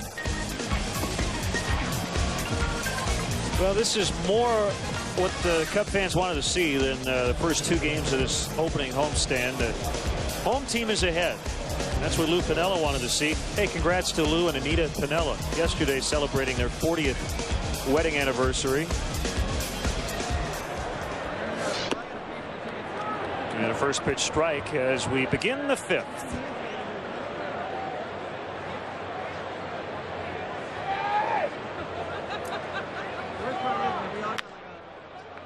Ground ball back up to the middle and past is Torres.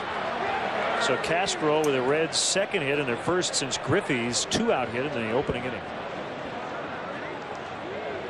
Hey, Cub fans, don't miss the action as the Cubs battle the Cincinnati Reds on Sunday, April 15th at 1:20 p.m. The first 10,000 fans will receive an exclusive limited edition Lou Piniella bobblehead doll, compliments of Pepsi. It's a nice anniversary gift. There you go.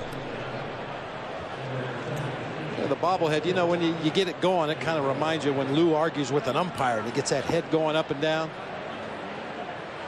Chad Moeller pinch hitting for Harang. He fouls it right at the plate. You know, and Larry Rothschild didn't want me to mention it, but Lou did on the pregame the other day, so we'll congratulate Larry and Jane Rothschild. They just celebrated their 25th wedding anniversary as well.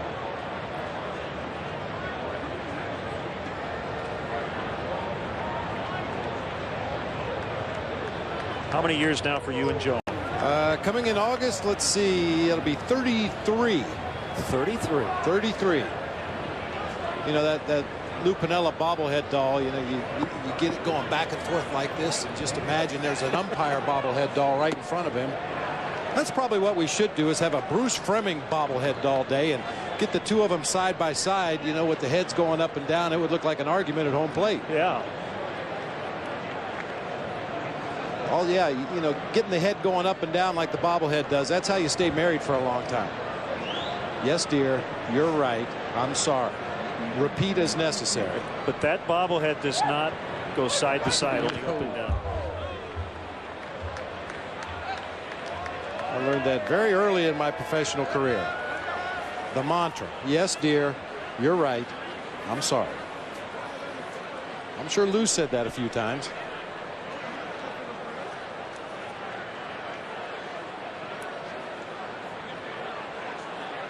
Two strikes on Moeller. High pop fly. Soriano went back, now coming in. Almost they collide. It could have been a lot worse, as Cedeno kind of took out the legs of Soriano, and the Reds have 2 on. Alfonso had a couple of balls he misjudged the other day against Houston. He went back on this one. The wind's not doing anything right now. You see, just took one step back, and boy, that could have been a lot worse. And I think Ronnie actually kind of peeled off at the last second to avoid what would have been a nasty collision. It looked like Soriano almost had his glove in a good position. You wonder about his left arm there. Ball just ticked off the webbing of his glove, but then lands hard. You see the glove come off. The arm kind of rolls underneath.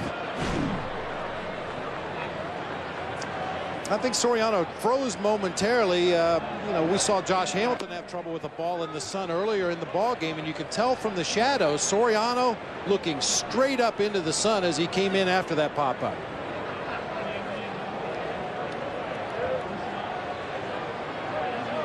Well, Alfonso got hit by a pitch Tuesday. I think it was on that left hand, but he's all right. The 0-1. Now 2 strikes on Phillips. Well, just keep an eye on that left arm. The ball just ticks off the webbing of the glove. He gets his feet swept out from under him by Ronnie Cedeno, and then lands hard on that left arm.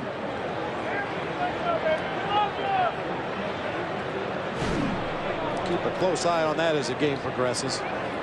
12 straight strikes for Zambrano. He finally missed. You mentioned Soriano getting drilled by a pitch the other day on that left hand. Fortunately, somewhat of a glancing blow. It wasn't a direct hit.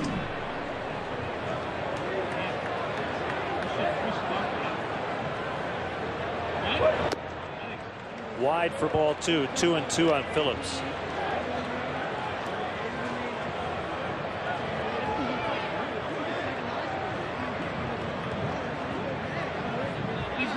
Well, it was blowing out toward right when we started. Right now, barely doing anything, and the wind has shifted, blowing ever so slightly in from the left. 3-2. So after 12 straight strikes, Carlos has missed on 3 in a row, and still no outs. Well, the first one of those 3 in a row that have been out of the zone was by design. He threw a high fastball, tried to get Phillips to chase on the 0-2 count. The next 2, he's just missed the zone. And they're loaded.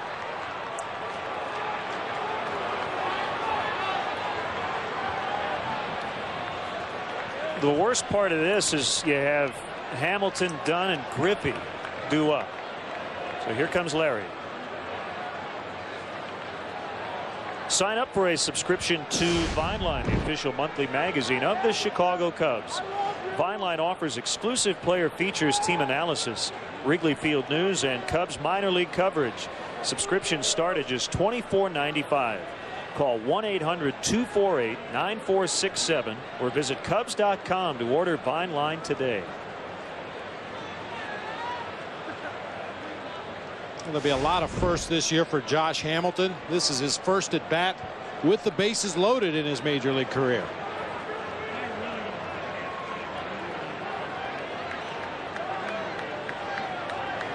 I'm sure he's never hit into a triple play before.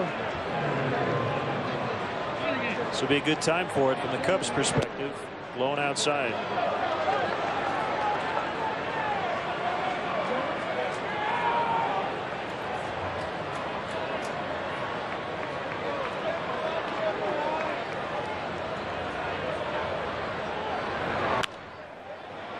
Past Lee, past Cedeno, and the Reds are going to get 2. And Josh Hamilton may just stay in the Reds lineup. 3rd career start, a home run in each of his first 2, and a 2-run single today. So it's 5-2. Well, the curse of a sinker ball pitcher. That pitch was up just below the belt, but gets Hamilton to swing over the top of it. Hit a ground ball. Unfortunately, that ground ball finds a hole in the right side of the infield. Once again, gets out in that thick outfield grass and just dies, not giving Jock Jones an opportunity to throw to the plate. So still no outs. A version of Mr. Red. Adam Dunn almost hit the second base umpire, Doug Eddings, as he laced it into left center, and it's now 5-3. A very quick turn of events. The Reds are back in it. They're down 2. They have the tying run at the plate with still no outs. We're going to see some quick action in the Cubs bullpen. Yeah, probably some stalling tactics on the field. Adam Dunn, just a screaming line drive back through the middle. Almost takes out the second base umpire, Doug Eddings. Josh Hamilton on the move over there at first base. He runs very well. Good aggressive turn at second base, and he goes all the way to third. Wirtz and Ullman taking off the jackets. Here's Griffey, first and third, nobody out. I really like to see somebody make a trip to the mound right now, whether it be Michael Barrett or one of the infielders. Just slow the game down a little bit. Try to take some of the rhythm away from this Reds offense. Caught the corner on the inside. And it's 1-1. Not only that, but it gives the 2 Cubs relievers an opportunity to throw some more warm-up pitches down there in the bullpen should this inning continue to go in the wrong direction.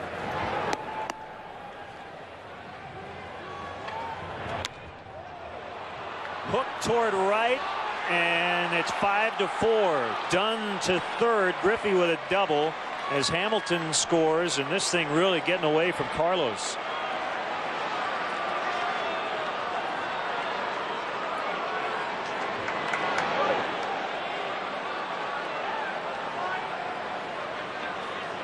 That was an off-speed pitch to Ken Griffey Jr. Looked like a changeup dropping down and in. You could see Michael Barrett preparing to pick that ball out of the dirt, and Jr. with that long loopy swing just reaches out, hooks the ball back into the right field corner.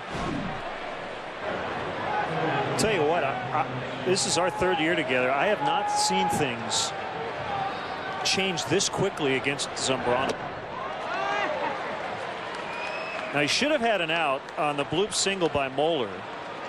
And Soriano went back, and then a near collision with Cedeno as they did bang each other in the lower half, but it could have been very bad out there. And he hit him, and they're loaded.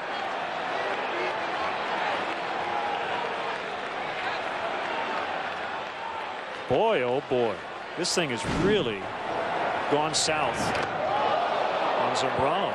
Well, you could clearly see Michael Barrett sitting up high behind the plate. He wanted a ball up and over the plate, but it just continued to run in and caught Encarnacion on that left arm, and I think that's going to do it. So Zambrano, who really was cruising, he had walked 3 through 4, but had a 5-0 lead. He hit a home run, 2 for 2 at the plate, but he'll exit with the bases loaded and no outs in the 5th.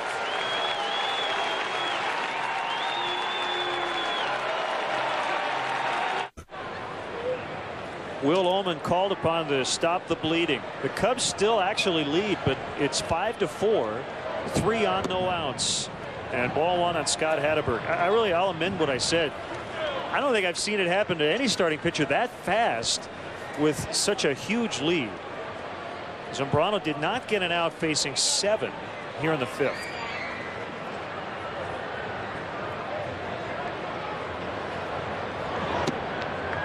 And it's 2-0 on Scott Hatteberg, and a pretty good chance he's going to take a strike before he thinks about taking a swing.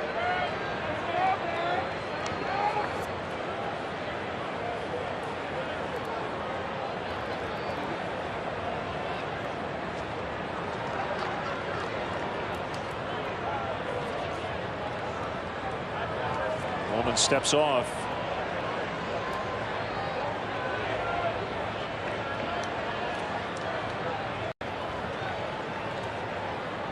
This game was well in hand, but it's not now.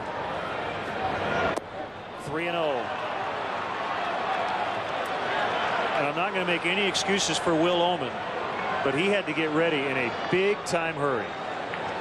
And I'm not so sure about the pitch selection right there. A 2-0 count on a hitter that everybody in baseball knows is probably going to take a strike in this situation. They threw him a 2-0 slider. Ball 4, and we're tied. It's 5-5.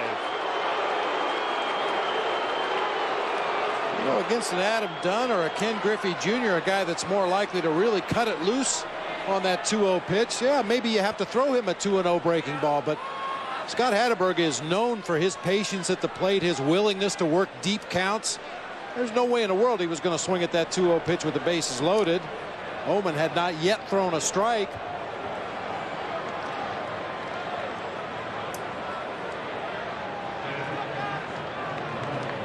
Still no outs. Blocked by Michael, keeps it out in front of him. And Ullman yet to throw a pitch in the zone. Do you have any idea what's gone on here in the 5th inning? Because this is surreal. Friday the 13th, I guess. Yeah. I don't know. You talk about the wheels falling off, the doors, the fenders, the roof, everything has fallen off here in this inning.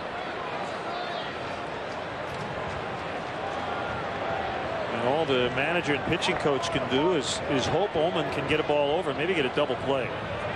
The corner men are in. They want 2 up the middle. In fact, they just want an out. Any way to get an out. There's a strike. And the Bronx cheer from the north side crowd.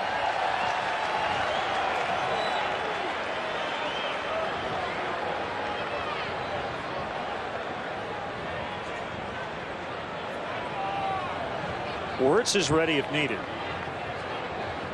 And a 1-1. Another one low.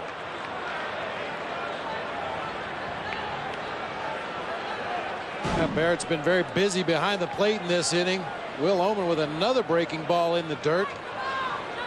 Yeah, you mentioned the possibility that perhaps Will Ullman isn't quite as loose as he should have been when he came into this ball game. And you may remember we were calling for stalling tactics as Carlos started to show some signs of losing it out there on the mound. Somebody has to take it upon themselves to go out there and slow the ball game down, give your bullpen a chance to warm up. And the Reds are not going to help Will at the moment. Very patient at bat for Hatteberg, and now Valentin, 3-1. You start to get to the point where you just have to say, here, hit it. And Ullman is at that point. He has to throw a strike. The 3-1 pitch, and he missed again. And now the Reds lead with 6 runs, all in the 5th inning. And Lou's going to go with Michael Wirtz. Return throw from Barrett got away from Ullman, but nobody advanced. And now time called with Piniella coming out. This thing has totally fallen apart on the Cubs. So Wirtz comes in. They are still loaded and still nobody out in the 5th.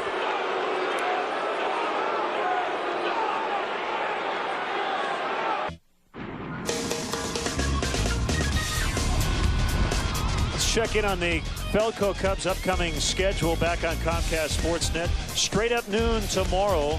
We'll have Monday night, first night home game, and then on Comcast Sportsnet Plus, Wednesday night from Atlanta. Also note for July, the makeup game from the snow out Wednesday, July 12th. That'll be a 7 o'clock start, and we'll have it for you right here on Comcast Sportsnet. Swing and a miss as we resume action. The game on the 13th of July will be on WGN starting at 1 o'clock. Bases loaded, 6 runs in for the Reds, nobody out. Castro started the inning with a single. Swings and misses again.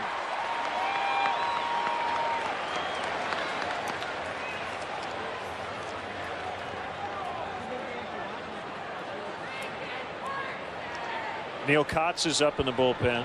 We've already seen 3 Cubs pitchers in this 5th inning. Zambrano, Ullman, and now Wirtz. Check swing. He went around. There's the first out. Well, Michael came in the other day in a big spot and got out of it. Monday against Houston, he came in with 2 men on and no outs and escaped with no damage. Boy, good morning, good afternoon, good night. 3 sliders, 2 of them on the outside corner, 1 of them off the plate away. Gets the check swing and call from Juan Castro. Now this is one of those interesting scoring things as Neil Kotz is throwing. Chad Moeller was a pinch hitter when he entered the game, but right now he's nothing.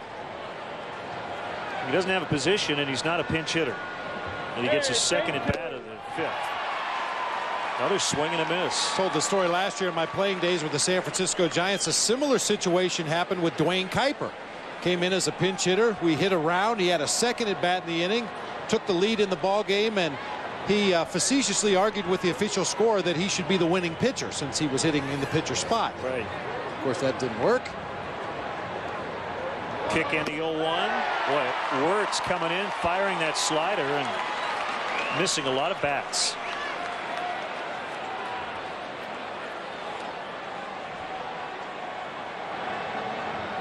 The Reds have turned a 5-0 deficit into a 6-5 lead.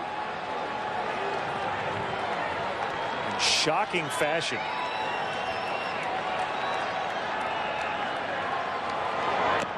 Low and outside, good block by Barrett. Moeller reached earlier on a flare single to center. And it was a play in which Soriano had a collision with Ronnie Cedeno and landed awkwardly on his left wrist. And you saw him take his glove off right there and shake that left wrist. Well, an injury to him is the last thing the Cubs need, already without Ramirez and DeRosa today. The bench is pretty short, and the bullpen will be pretty busy the rest of the way. Swing and a miss. Michael Wirtz with a chance to get out of it.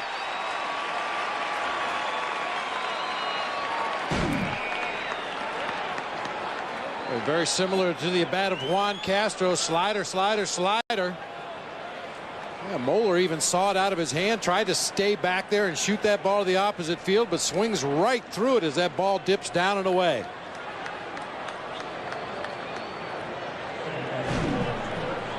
Now the Cubs are in damage control mode, already down, and Michael Wirtz can help big time by getting Phillips. And I think his standing, if he can get out of it, is going to go up quite a bit in Lou Pinella's eyes after that big escape job Monday against Houston.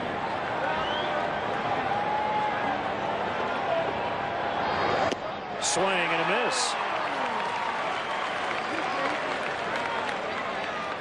That time on a 91-mile-an-hour fastball. About 10 miles an hour difference between his fastball and his slider.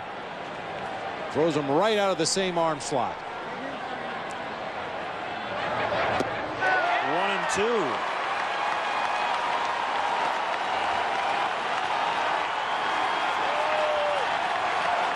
And the fans are back into it now. I want to see Wirtz strike out all 3. He struck him out swinging.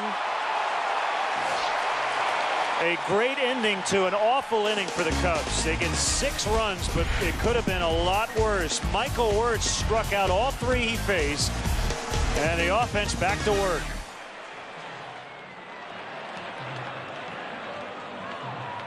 And Bob. Mark, thank you. No do-overs in this sport. So now you just have to try to keep the offense going, and it'll be against the Reds bullpen after the visitors scored 6 times in the last half inning. Left-hander John Kudlangas takes over for Aaron Harang. Neither starter can get a win because neither guy went 5 innings, and Zambrano had a 5-0 lead. Could be on the hook for the loss. Kudlangas pitched most of the season last year in Chattanooga in the Southern League Double-A ball for the Reds.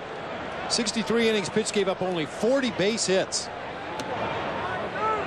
First pitch strike on Cliff Floyd.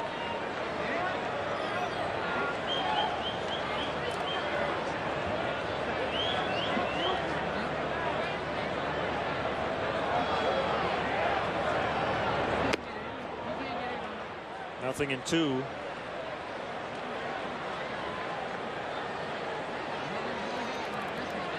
Well, just when you think you've seen everything.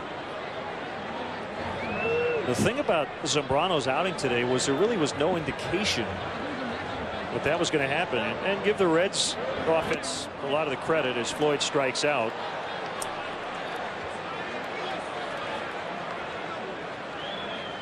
I think the big hit in that inning was a Josh Hamilton 2-run single. And then you go after Dunn and Griffey, and those guys can do a lot of damage. And great work by Michael Wirtz to get out of it, striking out 3.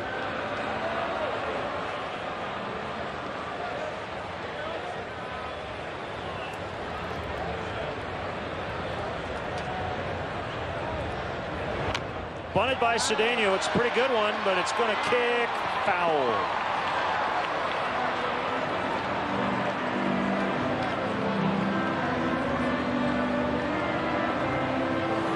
Nice idea.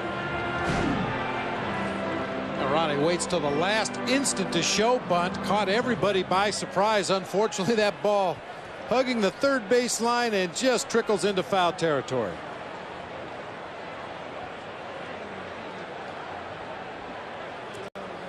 If you get that ball maybe just a few more inches over into that infield grass, it probably stays fair, but unfortunately it got off the grass. A slight downhill plane right there when the ball comes off the grass onto the dirt and just continued to roll foul. Jerry Narron came out briefly and had a quick chat with Darryl Cousins. Not sure why.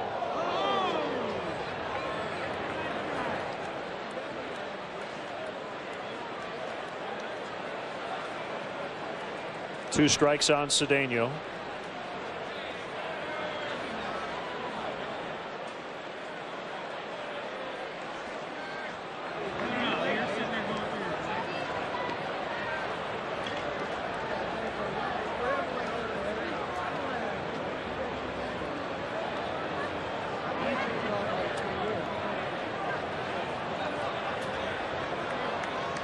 Kudlangas gets a sign from Valentine. The wind in the pitch.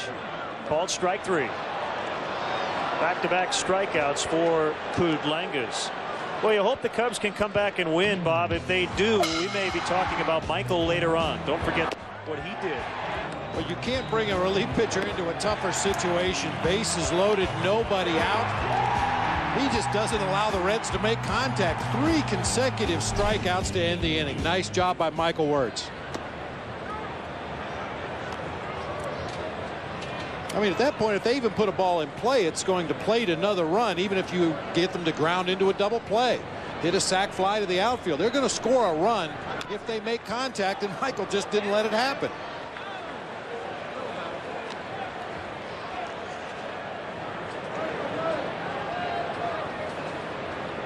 He's playing the front row. Michael was swinging a bat on deck. And he might have to hit because the bench is pretty short and we're only in the 5th.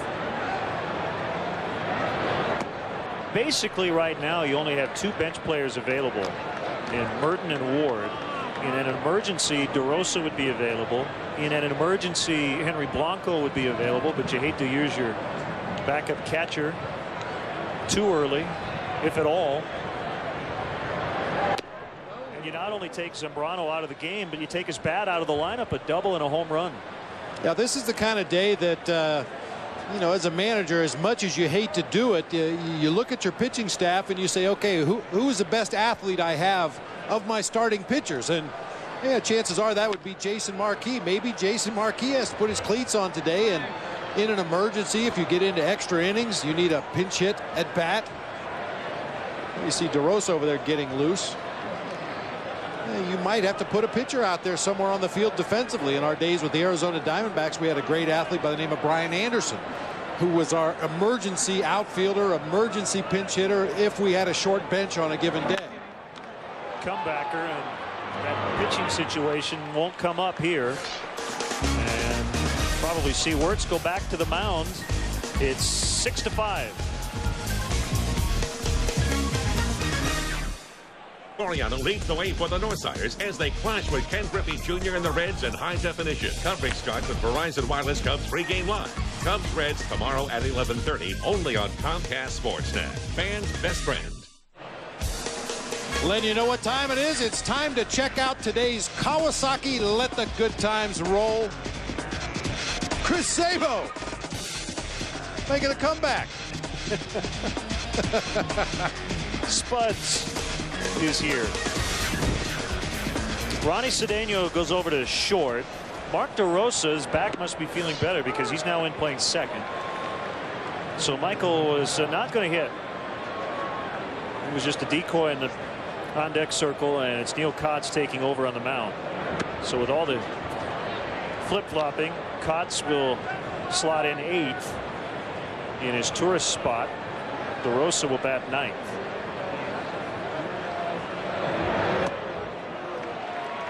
And it certainly makes sense to have the lefty in this inning with Hamilton, Dunn, and Griffey due up.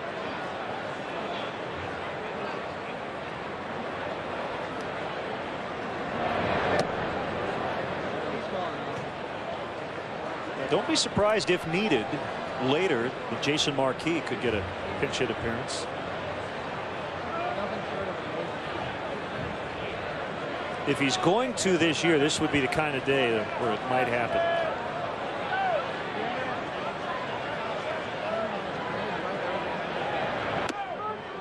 Got him, called strike 3 for the first down. 4 straight strikeouts for the Cubs bullpen.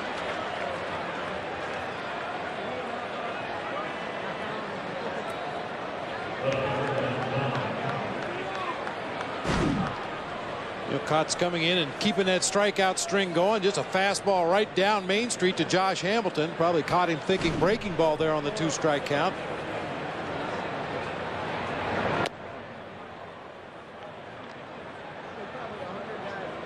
You talk about a manager putting players in a position where they have the best possible chance to succeed, and this is an example of it right here. Would have been very easy to send Michael Wirtz back out to the mound this inning, but he would have been facing 3 very tough left-handed hitters, and that slider is not nearly as effective against lefties as it is against righties. So makes the double switch, brings Neil Kotz into this ball game, and now Neil Kotz facing those left-handed hitters. At the knees, 90 miles per hour to make it 2-1. Right-hander Victor Santos is up, talking with their bullpen coach Tom Hume.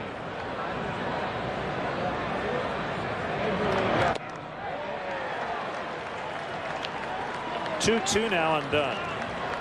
They have the pull shift on against him.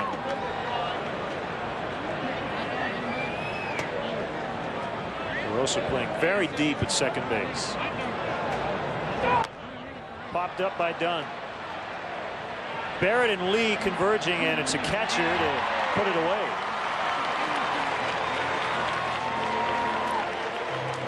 Coming up tonight at 6:30 on Land Rover Sports Night. A breakdown of today's Reds-Cubs game, Bobcats-Bulls preview. Join Pat Boyle for Land Rover Sports Night tonight at 6:30 only on Comcast Sportsnet. Fans' best friend.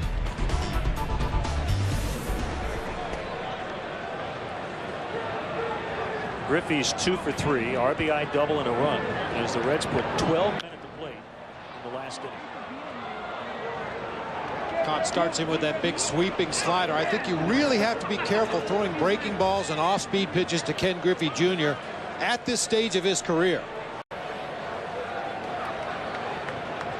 I mean, he can still hit a fastball. Don't get me wrong. He can crush a fastball if it's a situation where he's looking for a fastball.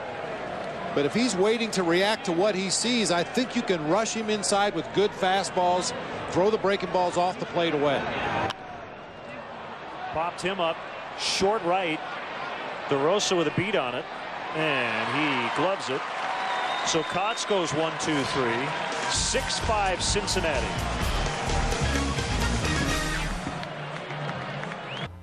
Bulls, Blackhawks, Cubs, and White Sox. Comcast Sportsnet. Let's go back to our Nissan's drive of the game back in the 4th inning. Carlos Zambrano touching up Red starter Aaron Harang for his first home run of the season into the basket in left center field. The Nissan went downhill after that, but that's our Nissan drive of the game. Victor Santos takes over on the mound for the Reds. He'll face Mark DeRosa. He gets his first at bat.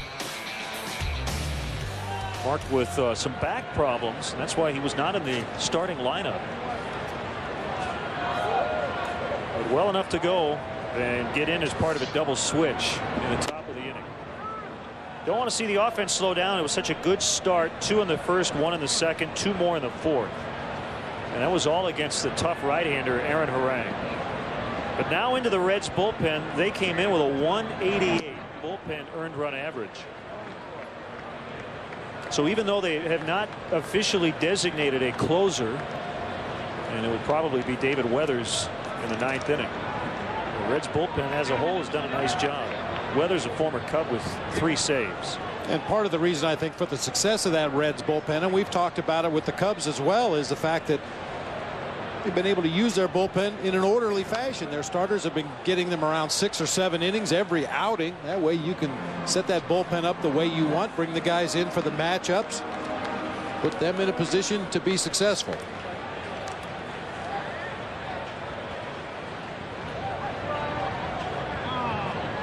Santos got a win in relief against the Cubs on April 5th. In the dirt, 2-2. So that was a rubber game of the opening series of the year.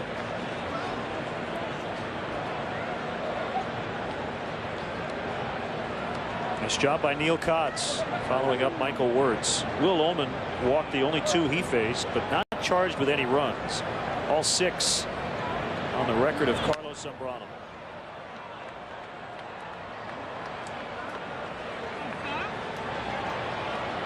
In a way, today's game slightly reminiscent of the first 2 opening day starts for Zambrano. One was against Aaron Harang in 06, but given pretty big leads, but could not get through the 5th inning.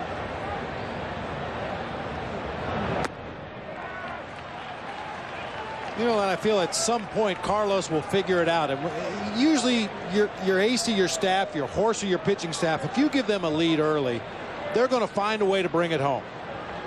And so far that's something that's eluded Carlos. It seems like the bigger lead he has in a ball game, the less effective he becomes.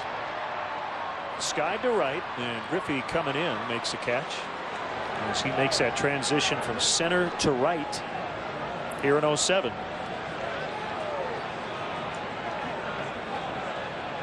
Well, his command wasn't great today. He had walked 3 in the first 4 innings. He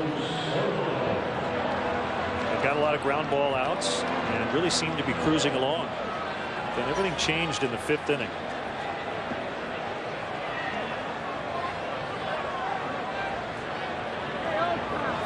First at bat for Soriano since he had that collision with Cedeno. That was minor as it was, it could have been major.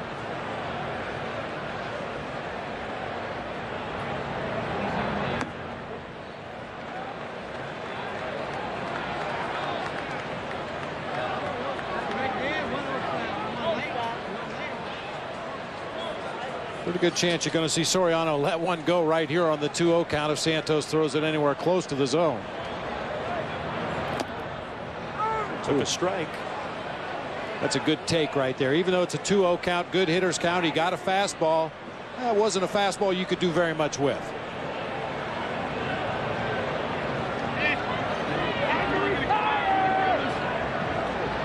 Here comes Santos again. And he looked at ball 3. 3 balls and a strike to count. Todd Coffey is a right-hander. Real Cormier, the southpaw.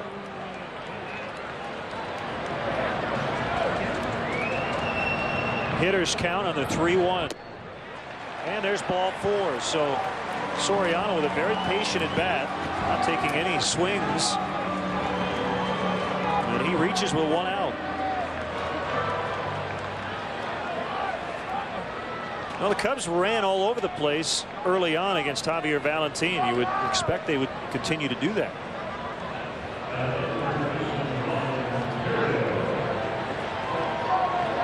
Four steals in 4 tries. And if that indeed is the case, look for Ryan Theriot to take a couple of pitches here to give Soriano an opportunity to get down there to second base, put himself in scoring position. Got him. Soriano picked off. And Matt Sinatro going to have a word with Kerwin Danley. So Soriano picked off for the second time. Boy, just slow reacting back to the bag there. I don't believe that tag was applied before Soriano got his hand on the bag. But the ball clearly beat him over there. And you could see from the first shot we showed you, Soriano was just frozen over there as Santos whipped that throw to Scott Hatteberg at first base. Theriot shoots it into left center. You can play what if all you want. As it is, he's at first with 2 outs in. Now watch once again. Soriano takes his lead over there at first base. He's standing stationary. He's not leaning towards second. He still hasn't moved. You know, without really knowing for sure, that looked to be one of those times where Soriano was perhaps peering in, trying to steal the catcher's signs. Sometimes the good base stealers will get out there in such a position that they can see the pitch that the catcher is calling for and try to pick an off-speed pitch to steal second base. And just judging from Soriano's reaction, that may have been the case right there. Jerry Naren's going to play matchup in the 6th. He's going to bring Cormier in to face the left-handed swinging Jock Jones.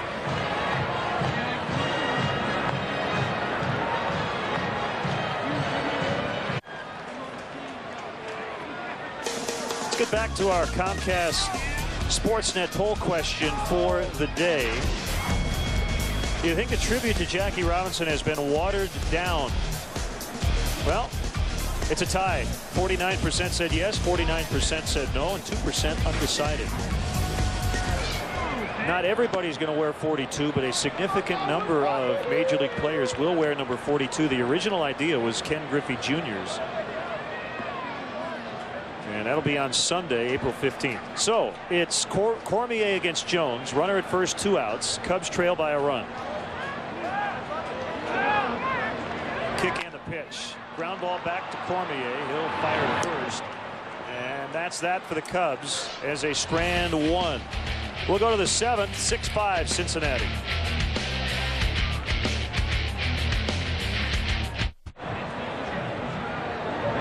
Neil Cott still working.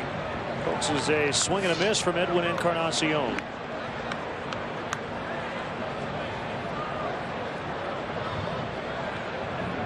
Great actor and Chicago native Joe Mantegna will handle the 7th inning stretch. After this top of the 7th, 6-5 Reds. Cubs have spread out their runs. The Reds got all of theirs in the 5th inning. More get well wishes to Terry Anderson, the twin brother of Tamara Anderson, our associate producer. Mark Brady is filling in for Tamara today. And Terry, we hope you're feeling better.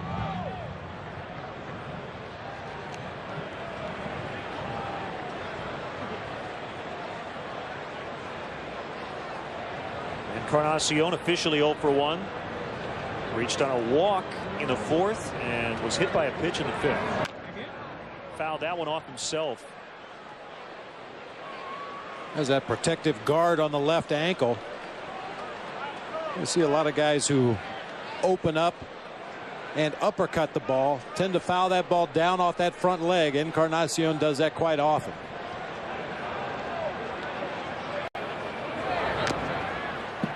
Another thing Encarnacion does a lot is swing late. We saw him get a catcher's interference in Cincinnati, hit Michael Barrett's catcher's mitt on a 2-strike count.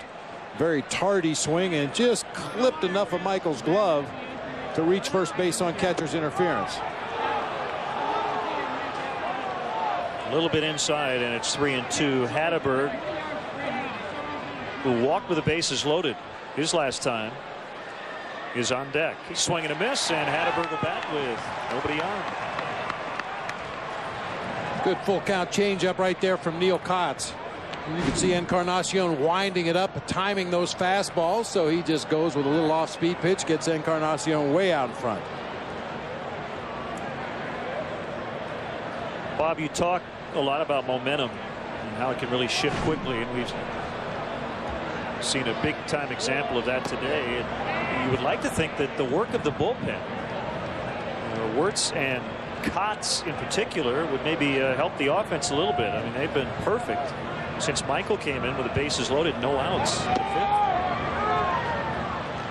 One thing that kind of offset the momentum that the Cubs bullpen was able to achieve there with Michael Wirtz coming in and doing the great job that he did was Kutlangas coming in out of the Reds bullpen, a pitcher that the Cubs hitters were not familiar with. They hadn't seen him before.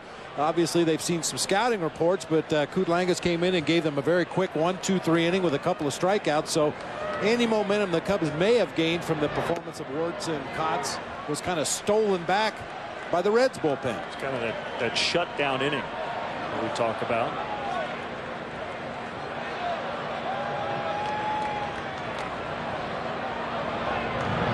Well, I don't mean to belabor the point, but you could really feel that inning slipping away from Carlos. And we mentioned at the time, somebody needs to go out to the mound and slow down for two different reasons. Number one, to try to slow down the Reds offense. And number two, to give Will Oman and Michael Wirtz an opportunity to throw some more warm-up pitches in the bullpen. That did not happen, and you can't always rely on your pitching coach to be the guy to make the trip to the mound. Somebody on the field, whether it be Michael Barrett, one of the infielders, somebody needed to make a trip to the mound there to stall for some time. And Z tends to want to work quickly no matter if he's pitching well or struggling. He very rarely becomes deliberate. 2 outs. I've told this story before, I believe, Len. Sorry to interrupt. At Candlestick Park, the bullpens were on the field down the warning tracks. And as a bullpen coach, and even before that as a bullpen catcher with the Giants, I always had an extra baseball in my back pocket. And if things started to come unglued quickly, I'd take a quick peek over my shoulder, and if the umpires weren't looking, I'd fire that ball out in the right center field gap. Now, for all they know, it just came loose from the bullpen.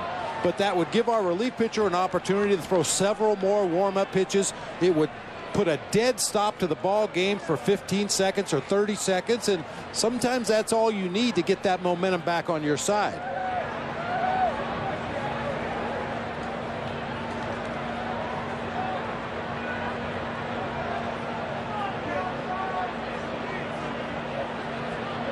One strike on Valentin. The next pitch by Kotz, low and inside.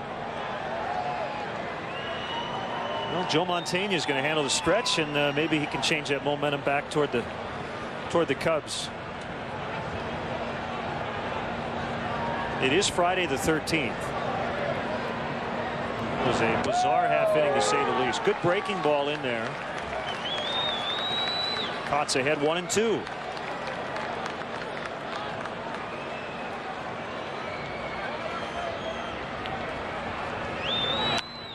Fly ball right center, and Jock Jones with the easy play. Here comes Joe Montaigne. And today's guest conductor for Take Me Out to the Ball Game, welcome Joe Montaigne. All right, Cubs, let's go get 'em! 1, 2, 3. Take me out to the ball game. Take me out to the crowd.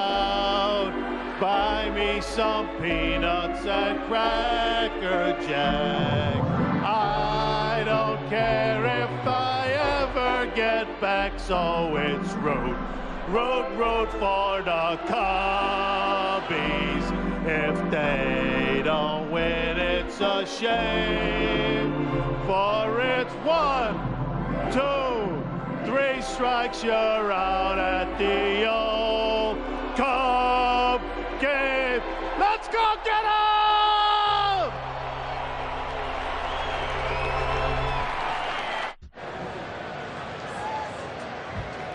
Still time, lots of time. 9 outs to play with, and the Cubs are only down a run. And a new battery for the Reds. So David Ross is in. We've seen all 3 of their catchers today. And Todd Coffey is now on the mound. Now, during the 7th inning stretch, Joe Montana hopefully was not distracted because Coffey did that sprint that he does from the bullpen, but it wasn't a very long run. But you were focused, weren't you, Joe? Oh, I was very focused. How you doing? Good to see you. I'm doing great. Thank you. Thank you. Got to get this thing turned around here. You're the good luck charm today. Boy, I hope so. I mean, I was lucky enough to be here. I sang the 7th inning stretch when Kerry Wood struck out the 20 guys to tie the Major League record. So hasn't quite panned out quite like that today, but we're hoping for at least a win. Derek Lee starting the inning. And Michael Barrett and then Cliff Floyd for the Cubs. The pitch by Coffey is just outside. I know you stopped by the radio booth before you come over here. How's Ron doing? He was not looking good after that 5th inning. Yeah, Ron was a little upset. Ron was a little upset, but you know, I told him, I says, Ronnie, you know, don't worry about it. When we finally win it all, we're going to all give up baseball and take up soccer like the rest of the world, and we can just get rid of this sport completely, because why go on? Right. Figure we'll win the championship, and that should take care of baseball. And as many Cub fans know, you narrated the great documentary This Old Cub featuring Ron. Yeah. That was a real honor, real pride. I mean, he's one of my childhood heroes. Him and Ernie Banks were it for me. So a called 3rd strike, and Lee is out. Let's see where this pitch was. Yeah, borderline corner pitch. David Ross had moved way out there onto the outside corner, trying to stay away from the power of Derek Lee, and caught it right in front of his body, so he gets a call from Darryl Cousins behind a plate. Here's Michael. RBI single in the 1st, walked in the 3rd, and retired on a very good defensive play by the shortstop Castro his last time. That was not caught. It was picked off the dirt by Encarnacion, but he threw on to first, and half the bat ended up almost into the outfield grass. Well, how about that concentration? Not only does he come in and make a nice play on that little line drive, but the barrel of the bat didn't miss him by much down there. Ooh. Wow. Whew. How do you keep your focus on the baseball with that lawn dart heading your way? Man. 2 quick outs, Joe. I know it's been a busy 2007 for you. Yeah, it's been great. I was in Australia at the end of 2006 and shot a mini-series called The Starter Wife, which will be on the end of May with Deborah Messing. We've got our restaurant, Taste Chicago, out in Burbank, California, which allows us to provide Chicago kind of food for all our Chicago Cub fans and all ex-Chicagoans, especially out there in California. And heading to Toronto to start a movie at the end of this month. Maybe we'll have to head over to the restaurant when we go play the Dodgers coming up. What kind of stuff? So we've got it all. We've got the Italian beefs. We've got your Vienna Polish. We've got your ribs. We've got, you know, we've even got the neon relish for your Chicago dog, you know. So we try to keep it pretty much like, you know, if you squint, you think you're in your old neighborhood having a beef sandwich here in Chicago. But it's been great. Well, do you have some family and friends with you here at the park today? Oh, sure. I've got my uncle. I've got my Uncle Willie with me, who's 84 years old, and you know he hasn't seen a championship yet either. So we've got my brother here. We've got my brother-in-law. So yeah, we got a little group here. Popped up by Floyd, foul ground. Encarnacion over near the Cub dugout. It bangs off the top of the dugout and into the stands. If everybody's all right. All right, we got to check out the first pitch. That's always the routine. There we go. I think I called off a few. No. Yeah, there we go. Look. Just a bit outside. A little outside. I didn't want to bounce it in. You know, that was the main thing. Didn't want to bounce it in. But at least you threw it to the glove side. You had a left-handed catcher, Rich Hill, behind the plate today. Yes, exactly. That's good thinking. Exactly. So what are your thoughts on the new Cubs? It's still very early. It's still early. I mean, you know, I talked to Piniella before the game, and I mean, he seems like the right guy in the right place. And you know, we're in year 99. I think this hopefully means something. This is the time to do it. We don't want to go into 3 figures in terms of a championship. So I think this could be it. Be good for baseball, good for everybody. 6-5 Reds. Cubs are trying to snap a 3-game losing streak. They were ahead 5-0 earlier. 2-2 on Chicago native Cliff Floyd.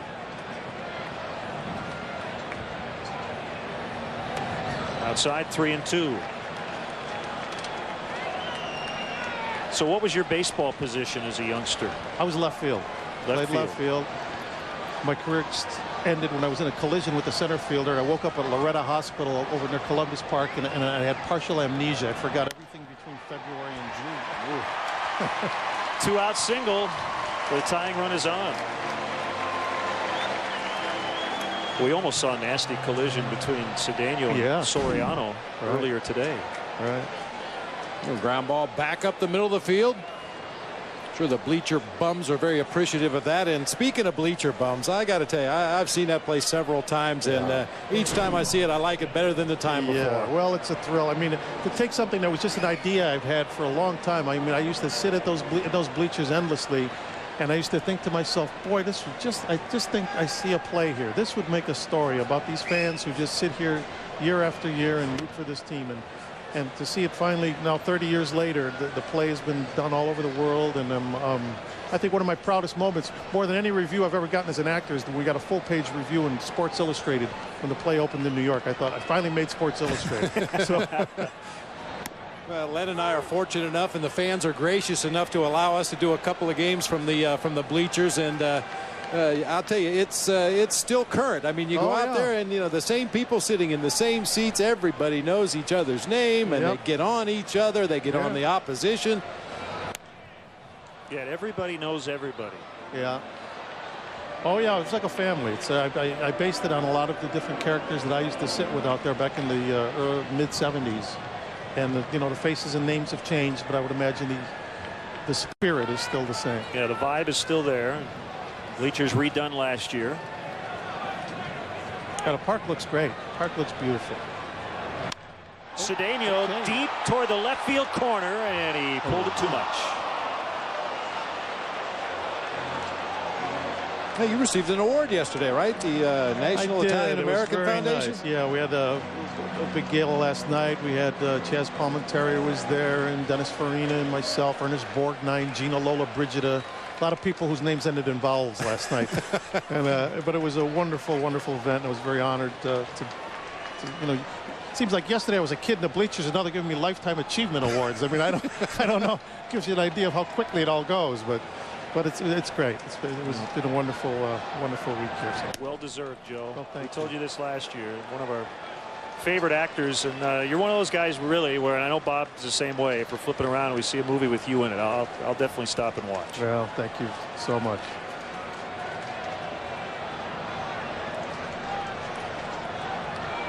Two and two on Cedeno, runner at first with 2 outs, and that missed, so Floyd will get a head start. Well, a gapper here, Joe, could tie it. That's all we need. There's a line from Bleacher Bums. Takes 1 to tie, 2 to win. Ward on deck. He would bat for Kotz.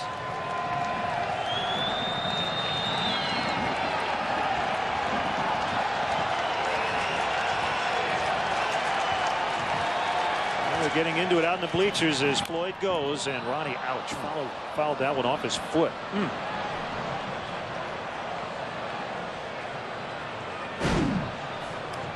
Boy, this one came to eat. Oh, got him up on the ankle. Oh, Ronnie hops all the way to the on-deck circle. Doesn't want to put any weight on that left leg until he absolutely has to. Going again, you have a situation here, Bob. As Torres is out, DeRosa in the ball game. Ramirez with the wrist not available today. I think at this point you'd probably see Matt Merton make his debut in the infield if that became necessary. Well, Ronnie's going to soldier on.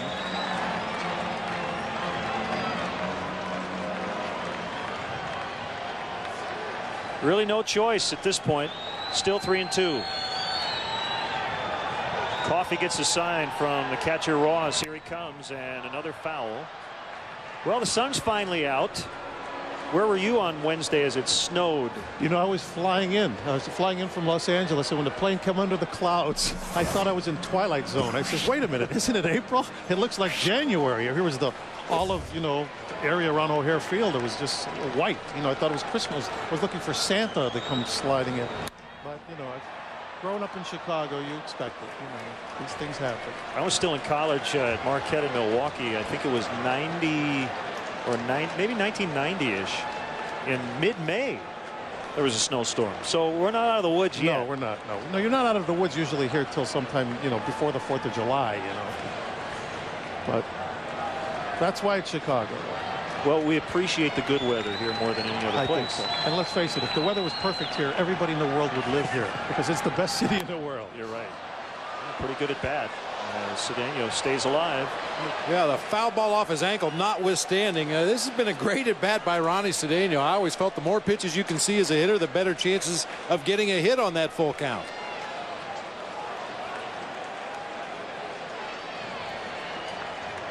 Floyd not being held on by Hatterberg. There he goes again. Another 3-2 and another foul. Well, Joey, I haven't talked to Jeff Santo about this, but what we're hoping is next year or the year after, when Ron does get in the Hall of Fame, that you do the, you know, the half hour or the hour sequel to this old Cup. Absolutely. I would like nothing better. And it's so well deserved. I mean, it's just got to happen. I mean, it's I feel that it's in the stars. I think Ronnie's, you know, is due, and it's going to happen. And high fly to right. Griffey now coming in, makes a catch. Joe Montana, always a pleasure, and make this an annual event here. But don't be a stranger. Come back up here during the season. Love to see it. Pleasure's mine. Thank you, fellas.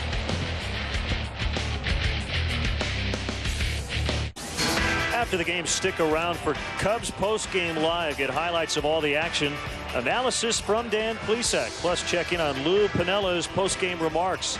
Don't miss Cubs post-game live immediately following the contest right here on Comcast Sportsnet. Fans' best friend.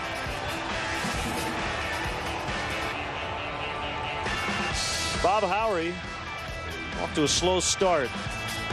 Trying to keep that bullpen momentum working. Wirtz struck out 3 to end the 5th.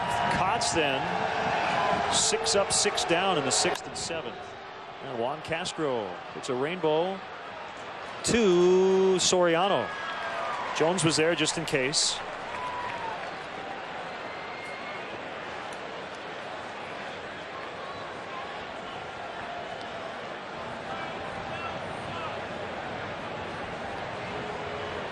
And it's David Ross with his first at bat after entering in the bottom of the 7th. I mentioned that Ross started the season behind the plate for the Reds and figured to be their starting catcher for most of the season, but yeah, like a lot of other players around baseball, off to a dreadfully slow start. Only 1 for his first 17. 0.59 batting average.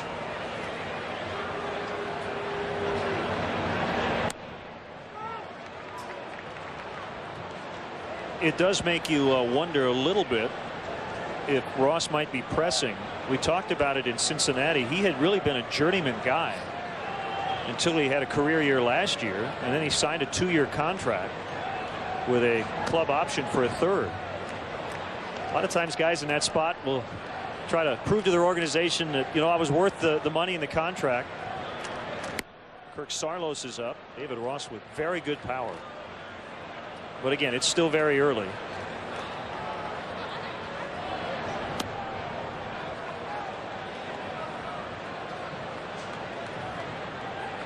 Ask Mark Grace what kind of power David Ross has. Oh, yeah, his first career home run. First career home run came against Mark Grace, who had to mop up for us, unfortunately, one evening in a blowout ball game, and David Ross took him way back at Bank One Ballpark in Arizona.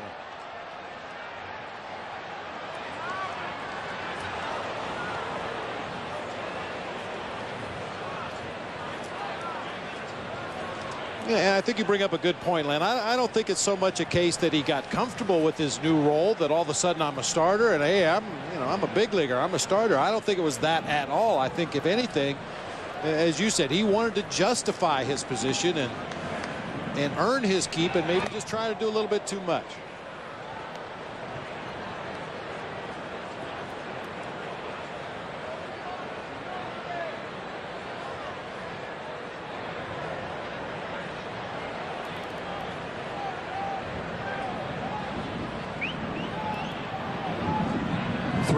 on the way and cranked foul and way out of the ballpark. And I hope your car is not sitting where that ball's going to land.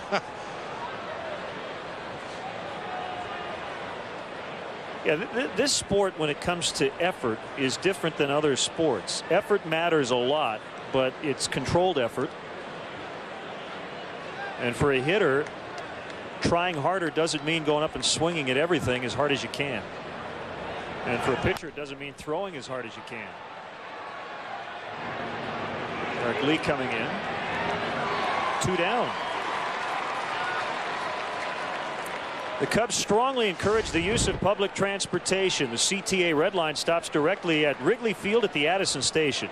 For drivers, DeVry University offers remote parking and bus service for just $6.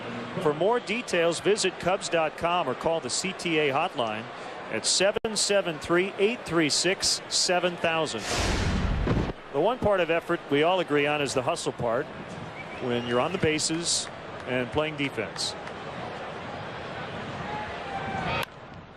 Another pop-up, this time by Phillips. Oh, it's been a strange game, hasn't it? Reds offense hasn't done anything except for a 6-run fifth. Soriano coming up as the Cubs try to get something going offensively.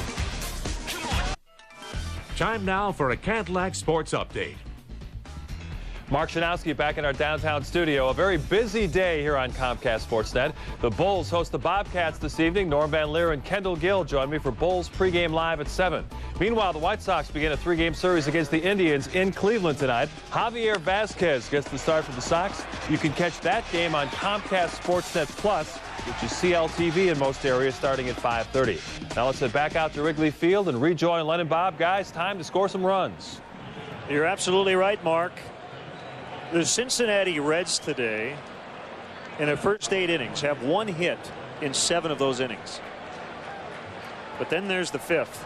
They brought 12 men to the plate and scored 6 runs. Pinch hitter time, Darrell Ward leading off the.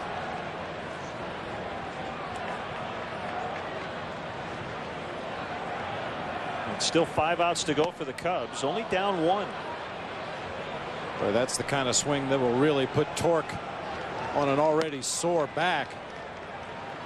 Mark DeRosa, I'm sure, received treatments throughout the morning and the early part of this ball game before declaring himself good to go, and Lou Piniella brought him in the ball game as part of a double switch back in the 6th inning. He doesn't look comfortable at all. No, just dropped his bat and looks very stiff as he walks back to the dugout.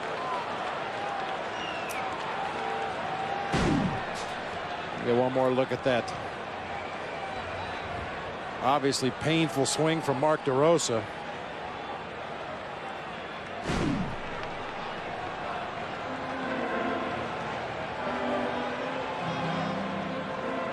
Well, you know, it was bizarre when it happened, Len, but looking back at the scorebook, it doesn't get any less bizarre. That 5th inning, base hit, walk.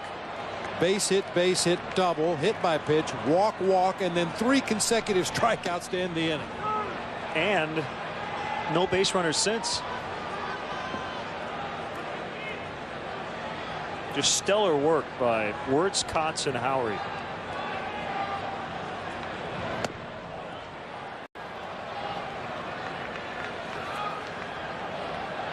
And Soriano continues to work that left hand.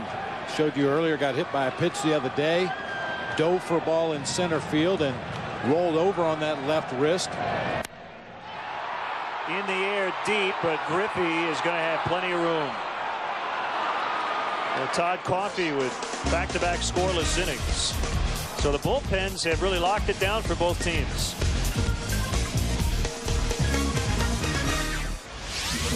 Tonight, AL Central rivals collide at Jacobs Field when Paul Konerko and the White Sox battle the Indians. Coverage starts with Feldco White Sox pregame live.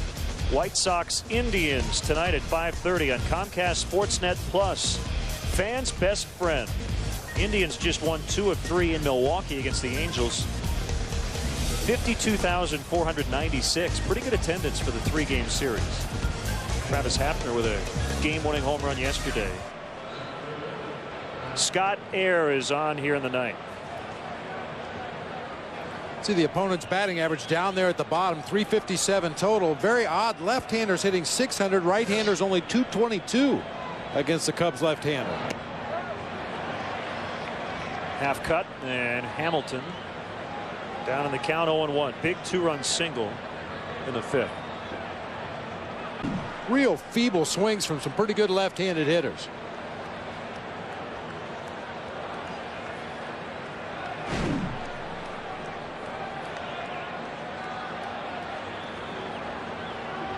Kick in a 1-2. Hit foul.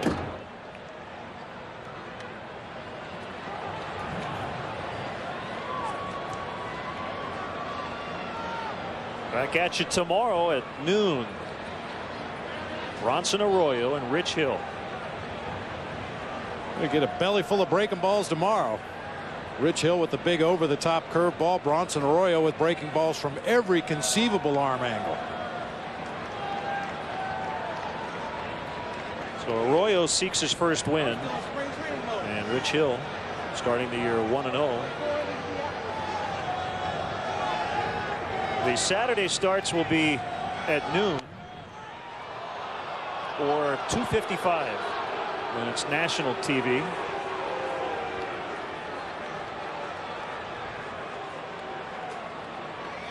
But you're up at 4:30 every day, no matter what time we play. Every day. Of course, you go back to bed at about 4:40, but outside. Full count on Adam Dunn. Well, there have been the rare days when I've awakened very early, and it's I find it amazing to look out at Lakeshore Drive and see the sparsity of traffic at that time of day, which obviously doesn't happen the rest of the day, but early in the morning. Got him. Called strike 3. Dunn didn't think so, but his opinion doesn't matter. Well, Cousins rings him up. Oh, I think Adam Dunn caught a break earlier in the at-bat. He took a high slider from Scott Air that Michael Barrett really held. That time he throws it to the front door. I think Dunn thought that ball broke around the plate. Pretty sure that's what he thinks. He also might have thought it was low, but he's pretty tall. That would have been right at the knees against most guys.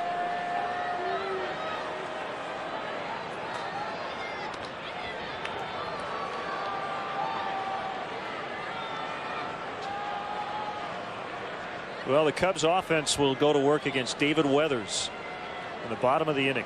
Weathers is ready in the Reds pen.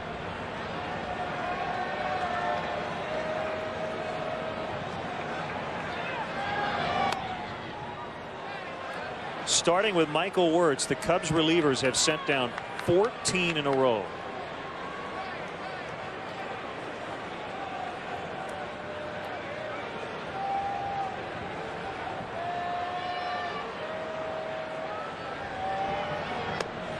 Two and one. It's almost see why Scott Air was pitching so carefully to Ken Griffey Jr. Jr. was 8 for 22 with 4 home runs against Scott Air coming into that at bat. And after you pitch around a hitter, you have to find a way to get right back into that strike zone to the next hitter. It appears Scott Air has been able to do that, getting back to even in the count.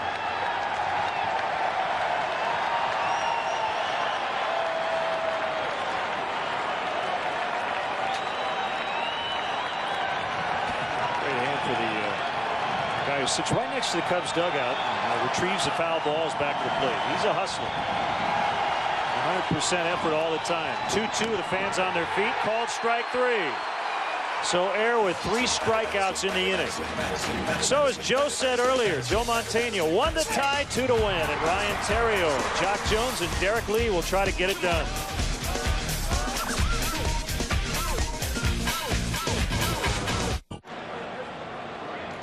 Changes for Cincinnati. Josh Hamilton goes from center to left, and the speedy Ryan Friel takes over in center. So Dunn is out. David Weathers comes on to do the pitching. Weathers with 3 saves already on the season in his 5 ball games that he's pitched. Sinker slider guy, throws an occasional straight change up. His first save of the year came against the Cubs in game 3. On April 5th, 8 days ago in Cincinnati. Here we go. Terrio, fly ball to center. Caught by Friel, 1 out. Ryan with 3 hits. He's 3 for 5 after making that out.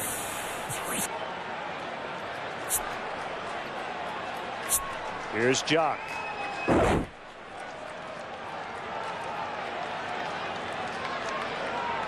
Yeah, this would be a tough one. The Cubs led early, 5-0.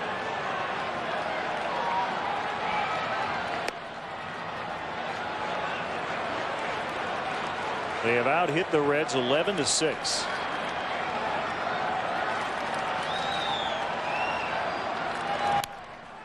Sprayed foul. What an outstanding job by both bullpens, with the exception of Will Oman, who came in, faced 2 batters, walked them both, but both the respective bullpens with 5 innings of shutout ball up to this point. A kick and a 1-1. Sinker was a little low.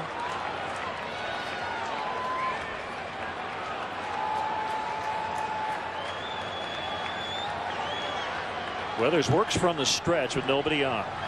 Here he comes outside, 3-1.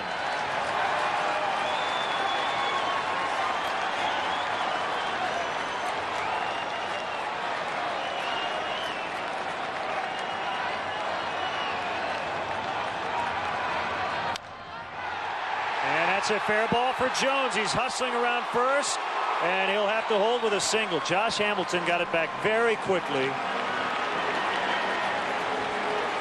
So the tying run is at first with 1 out. Here's D. Lee.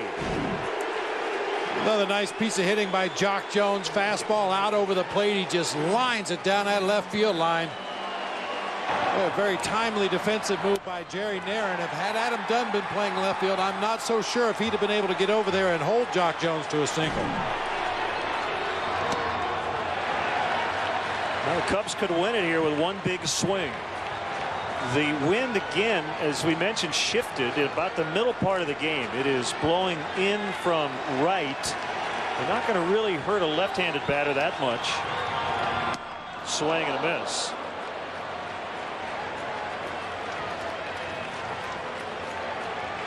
Boy, very unusual to see any pitcher have the kind of success against Derek Lee that David Weathers has had in his career. 1 for 17 coming into this at bat, which tells you one thing: Derek Lee's due.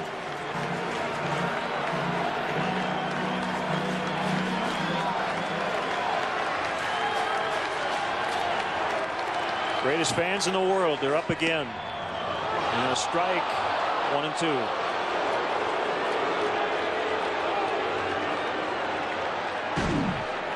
89-mile-an-hour fastball, outer third of the plate.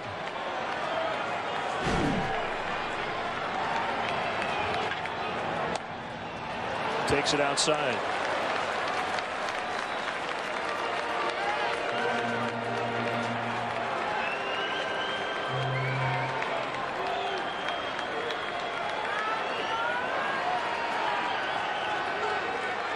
Two-2 pitch. He struck him out swinging for the second out. A frustrated Derek Lee heads back to the dugout.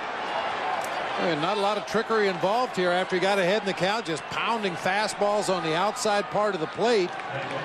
D. Lee took the pitch before, swings right through that one.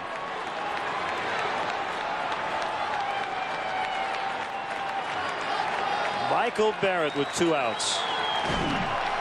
Cubs trail 6-5 off the mask of the catcher Ross. One thing about a veteran like David Weathers, believe me, he knows which way the wind is blowing right now.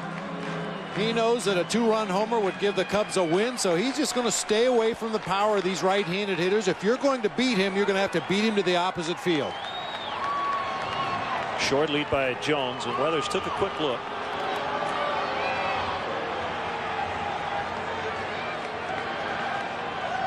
Sliding toward the outside corner, and it's fouled away, and Cubs down to their final swing.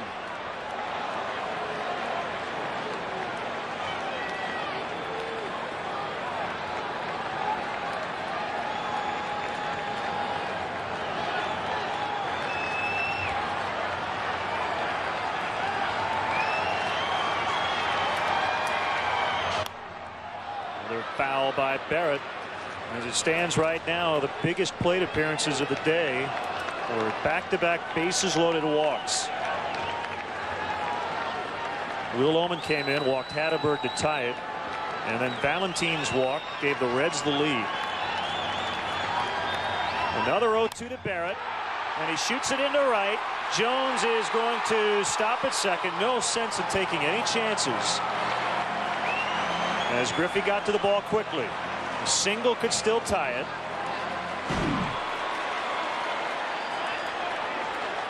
I'll tell you, sometimes being a catcher helps you in situations like that. Michael Barrett has been behind the plate in similar situations, and he knows David Weathers very well. He knows David Weathers is not going to make a mistake over the inside part of the plate. Leans out over the dish, pokes that slider into right field for a base hit.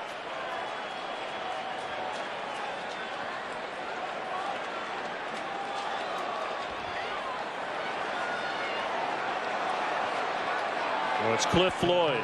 Cliff Floyd.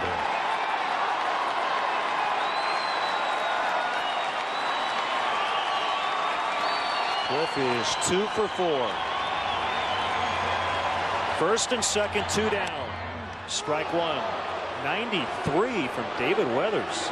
And on our gun, as hard as you'll see him throw. I think the gun might be a little hot. A little hot. We're still hanging around. The 0-1 pitch. Fly ball, and this will do it. Hamilton makes a catch.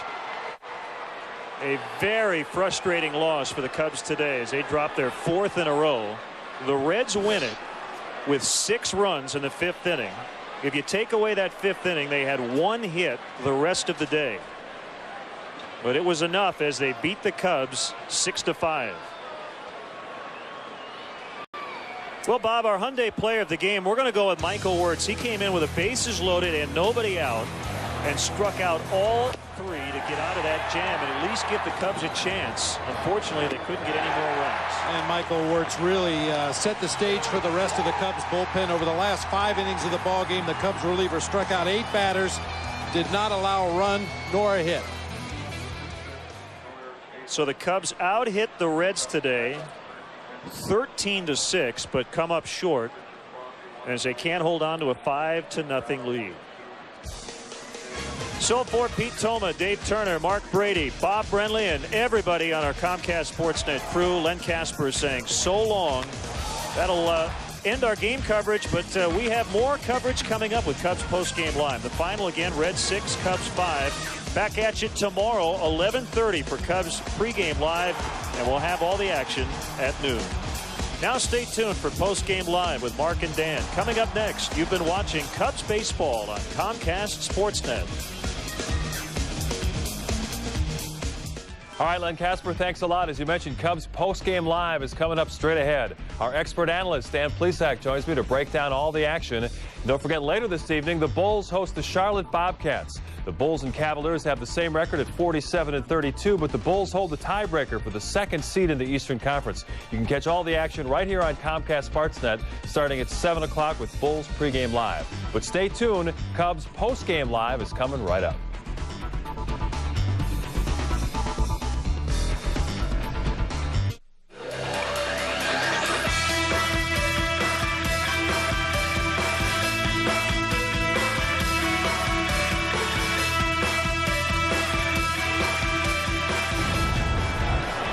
To throw a strike. The 3-1 pitch, and he missed again. And now the Reds lead with 6 runs, all in the 5th inning. Everything looked so good for the first 4 innings out at Wrigley Field. The sun was shining, and Carlos Zambrano was in complete control. Then all of a sudden, it fell apart. Cincinnati scores 6 runs in the top of the 5th inning. And as you can see, the unhappy final score, they steal a 6-5 victory this afternoon. And hello again, everyone. Welcome into Cubs Postgame Live. Alongside the All-Star closer Dan Plesac, I'm Mark Shanowski. A very strange day for Carlos Zambrano. He had a double, he had a home run, 4 scoreless innings. You go to the top of the 5th, you're thinking this is going to be an easy win, and then it didn't work out. Before we get your thoughts, Big Z is heading right to the podium at Wrigley Field. We'll have to see what he has to say about his collapse first.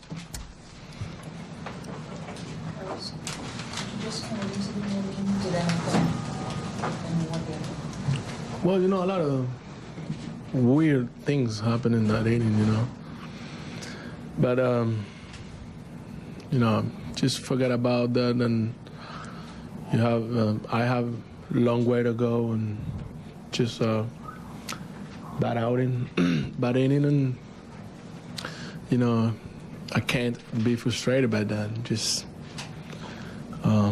think about what I did wrong, and, you know, don't make those mistakes in the future. Are you frustrated by the problems you're having with control and location? No. No. I was pitching the ball good, and you know, just like I said. At any point in that inning, do you think to yourself, what's going on? How this happened? Because you were going so well before that. You know what?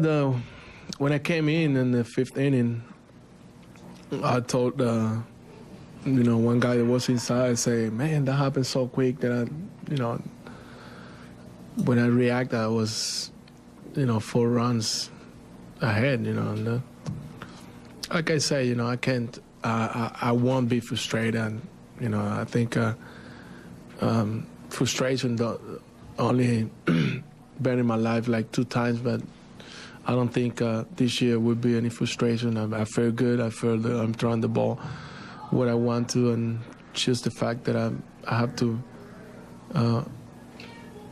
mix the pitches more and, you know, be more aggressive. That's it. All right, thank you. Standing up.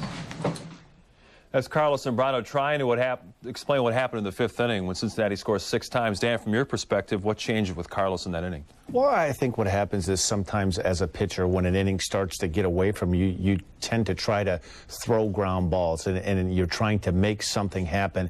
And I think Bob Brenly touched on this during the telecast. Sometimes when an inning gets going like that, and next thing you know, the wheels start to snowball, it's sometimes better off to just take a step back and just don't worry about what previously has happened during the inning. Try to go pitch by pitch. In some way, somehow, you'll get out of it, make a good pitch, get a ground ball, get a double play. There was a combination of a lot of things. There was a lot of bad pitches.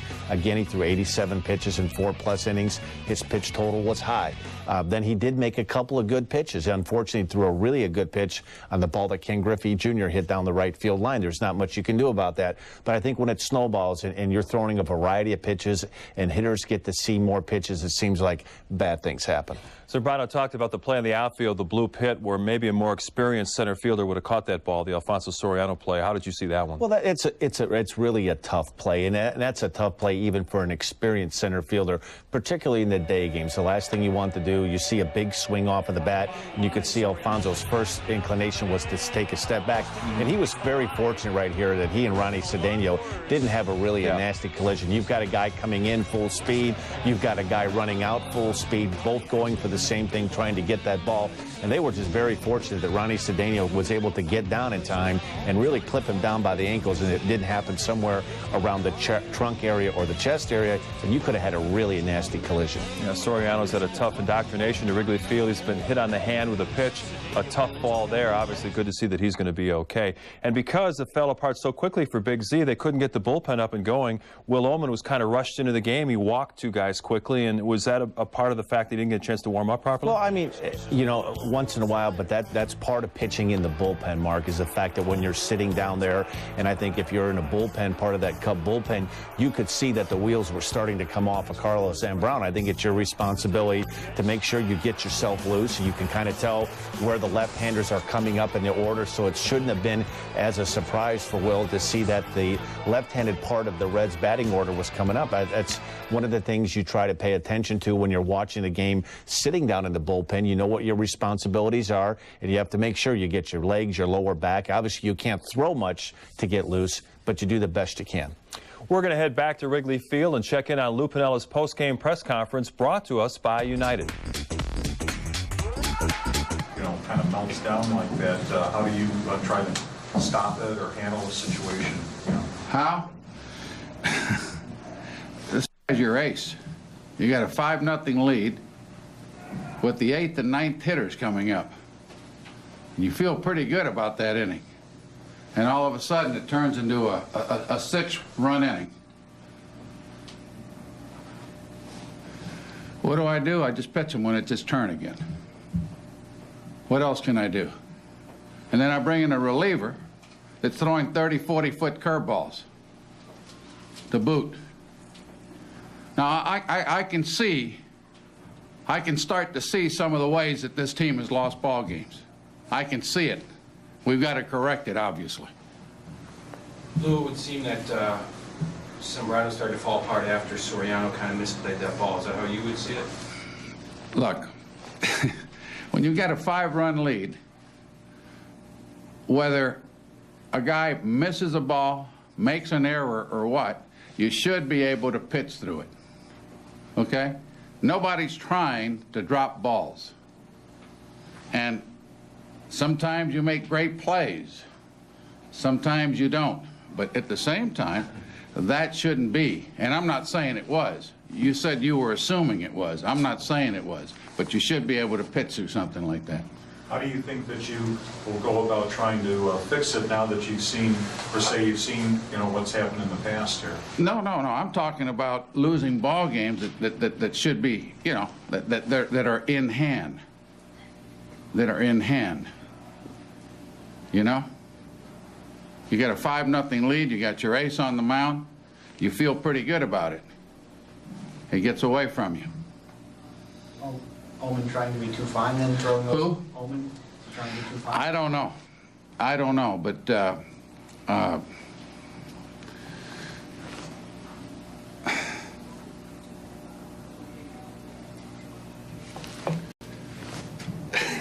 I don't know. I mean, what do you want me to say? I mean, a lot of balls didn't reach home plate. What Wertz did is a good example. Wertz did a real nice job. Came in and threw strikes and settled the inning down. And then the rest of our bullpen came in and did it. But it got away from us in 1 inning. What's not working overall now? What the hell do you think isn't working? You see the damn game.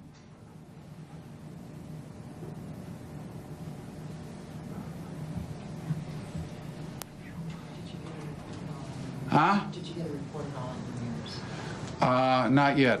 We're waiting for one. We're waiting for one. Did DeRosa say he could play then? DeRosa toughed it out. He toughed it out. Believe me, he toughed it out. And I appreciate it, too. We were really shorthanded.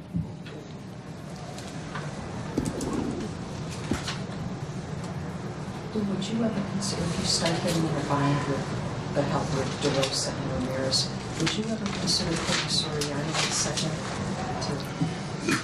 Or you don't want to think about it? Oh, gosh. I mean,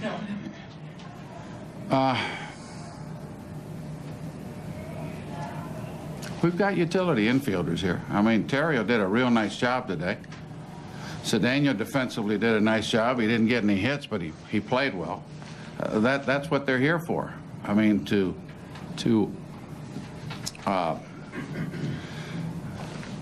pick up the slack when they're needed. The way Terrio played today, does he earn like even more playing time in your mind? The way Terrio's a nice little player. He really is. I mean, he hustles and you know, he makes things happen.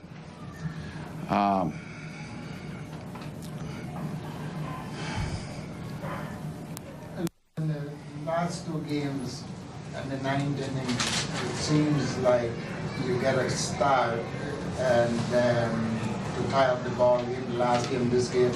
Is that a good sign that maybe you could break through? Well, it is, but you don't want to get in the habit of having the score in the bottom of the 9th inning to catch up or win a baseball game.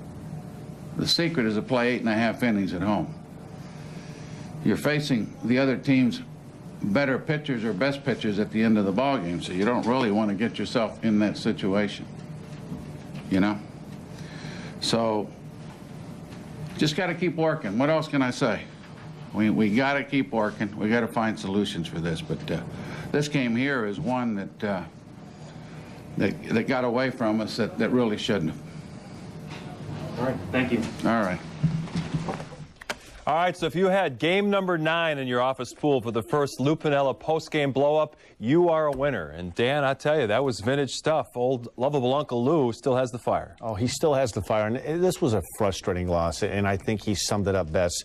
You have a 5-run lead, 5-0 going into the 5th inning. You have your best pitcher, your shutdown guy, your ace, and I think he hit it right on the head. There are going to be some errors. There are going to be some things that happen during the course of the game, and I think what you're expecting out of your ace pitcher is to pitch out of trouble, and I think Lou touched on it very well. He doesn't pull any punches. And I mean, when you have a guy like Zambrano out there, you feel like you can go right through any part of the order, and you start out and you look at that, you try to dissect that inning. You have a 5-run lead, and you have 8-9 coming up to start the top of the 5th inning.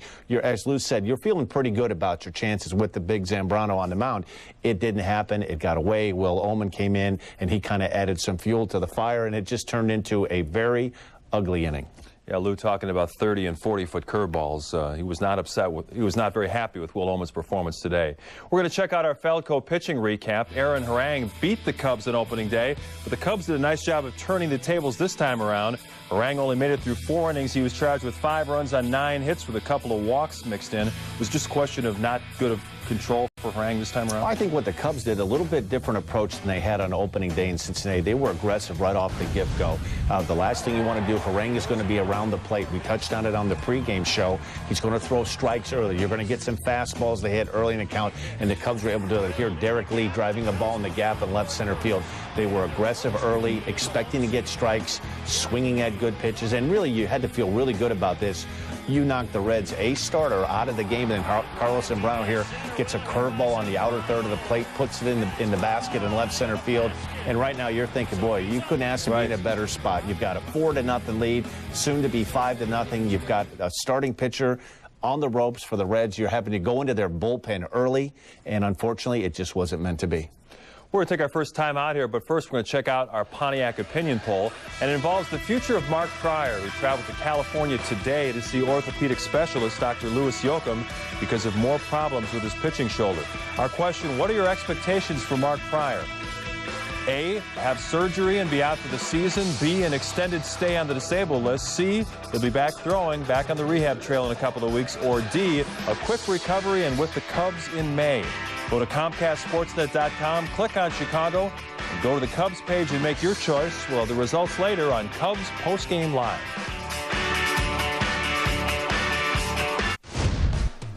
Once again, getting hits, not a problem for the Cubs. They had 13 base hits, 3 for Ryan Theriot, a couple apiece from Jock Jones, Michael Barrett, Cliff Floyd, and the pitcher Carlos Zambrano, but they left 8 men on base, and of course they didn't score after the bottom of the 4th inning.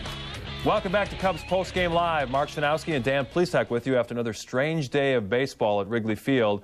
Who do you have in mind for the player of the game? I'd have to say Ryan Theriot had a 3-hit afternoon, you know, playing emergency, kind of called on last minute to take over for Aramis Ramirez. It was 3 for 5, a couple RBIs, 2 stolen bases. And it's really unfortunate because, you know, going into this, not having that big bat of Ramirez and DeRosa comes with a lot of things to manufacture runs early on in the game. And it looked like this game was won. Here, a great play by Theriot, going to his right. You know, it's a terrific play for a guy with very limited experience at third base. And then he was swinging the bat real well. He came on strong at the end of last season, continued it through spring training, and obviously Piniella said this is a valuable guy to have. Oh, he's a valuable guy, but I don't think he's the kind of guy that you want to pin your hopes on. He's not going to be somebody, you know, he's going to be able to jumpstart this offense on occasion. He can play multiple positions in the infield, but I don't think he's the type of guy you're going to climb on his back and say he's going to carry us for a few days. That's what Lee and Ramirez are going to do. And in case some of the viewers are just getting home from work or school and are wondering what happened to Aramis Ramirez, he was scratched from the lineup early in the day because they have swelling in his right wrist. He hurt the wrist in spring training. He went to see a hand specialist today. They don't have results on it just yet, but that could be really a potentially crippling injury because Aram was off to a great start. Oh, he was off to a terrific start. He carried a great spring training right into the first week of the season. He's been a notorious slow starter the last couple of Aprils, and he really was playing. I mean, I tell you what, I haven't seen this guy play this well at any point in his career. He was hustling, playing good defense at third base, hitting the ball to all fields, driving the ball to right field, and really looked like it was really his time to shine. So hopefully, keep your fingers crossed. It won't be anything serious that he's going to miss an extended period period of time. And we should point out, our Gail Fisher talked to Aramis before the game. They sat down and did an interview. He didn't say anything about his wrist hurting him, so he obviously thinks this is going to be a short-term thing. He'll be back in the lineup as soon as possible. Coming up after a final break, we'll look ahead to Game 2 of this series against Cincinnati. Rich Hill tries to follow up on his outstanding performance last week in Milwaukee. And you still have time to vote on today's Pontiac opinion poll. What are your expectations for Mark Pryor for the rest of the season? A, surgery, he's done for the year. B, an extended stay on the DL. C, back thrown in a couple of weeks. To the most optimistic, D, the return to the Cubs sometime in May. Go to our website, ComcastSportsNet.com. We'll have results coming up on Cubs Postgame Live. Let's take a look at the StubHub upcoming schedule. 2 more games against the Reds coming up. Then the Cubs wrap up the homestand against San Diego. You can see Monday night's game right here on Comcast Sportsnet as well as tomorrow afternoons. The Cubs then head to Atlanta for 2 games, then come back home to host the Cardinals. And we have the results of today's Pontiac opinion poll. What are your expectations for Mark Pryor? Here's what you told us. 57.4% say they're expecting the worst. Surgery, Pryor probably done for the season. 25.9% say an extended stay on the disabled list. We thank you for taking part. Dan, what do you think about Mark Pryor? Obviously, they've tried rest, they've tried rehab, they've tried different programs, and nothing seems to work. I guess I'm a little bit concerned because he's had the last couple of spring trainings not throwing a whole lot. And you go into this spring training saying that he was healthy, and it didn't look like he was throwing the ball that you would say it was a healthy Mark Pryor. His velocity got better the last 2 games, but really the first couple of starts he was pitching in the 82 to 85 mile an hour range. And I don't think he's going to be a very good or very effective pitcher pitching at the 85 to 86 mile an hour range. So I'm just not sold right now that he's going to be back anytime soon. And we should tell you as well, Kerry Wood went to see the Mets orthopedic specialist in New York. They said shoulder tendonitis, no surgery necessary. They'll try to get the pain out, get him back throwing as soon as they can. Quick thought on tomorrow's game, Rich Hill against Bronson Arroyo. Rich Hill's gotten off to a great start. If he just is in control of the game, throwing strikes. One of the things he's been doing very well, he's cut his walks down drastically. If he's ahead strike 1, give him a chance to throw that big overhand curveball. And I think the Cub hitters be ready for a steady diet of breaking balls. A lot of different arm angles, and Bronson Arroyo will throw breaking balls at any time in the count. He's your prototypical American League type pitcher. Losing streak now at 4 games. The Cubs certainly need a good effort out of Rich Hill tomorrow. That's all the time we have for now. Don't forget Game 2 of the Cubs-Reds series. You can see it right here on Comcast Sportsnet. Dan and I will get you set with pregame live at 11:30. First pitch at 12:05. See you back here tomorrow.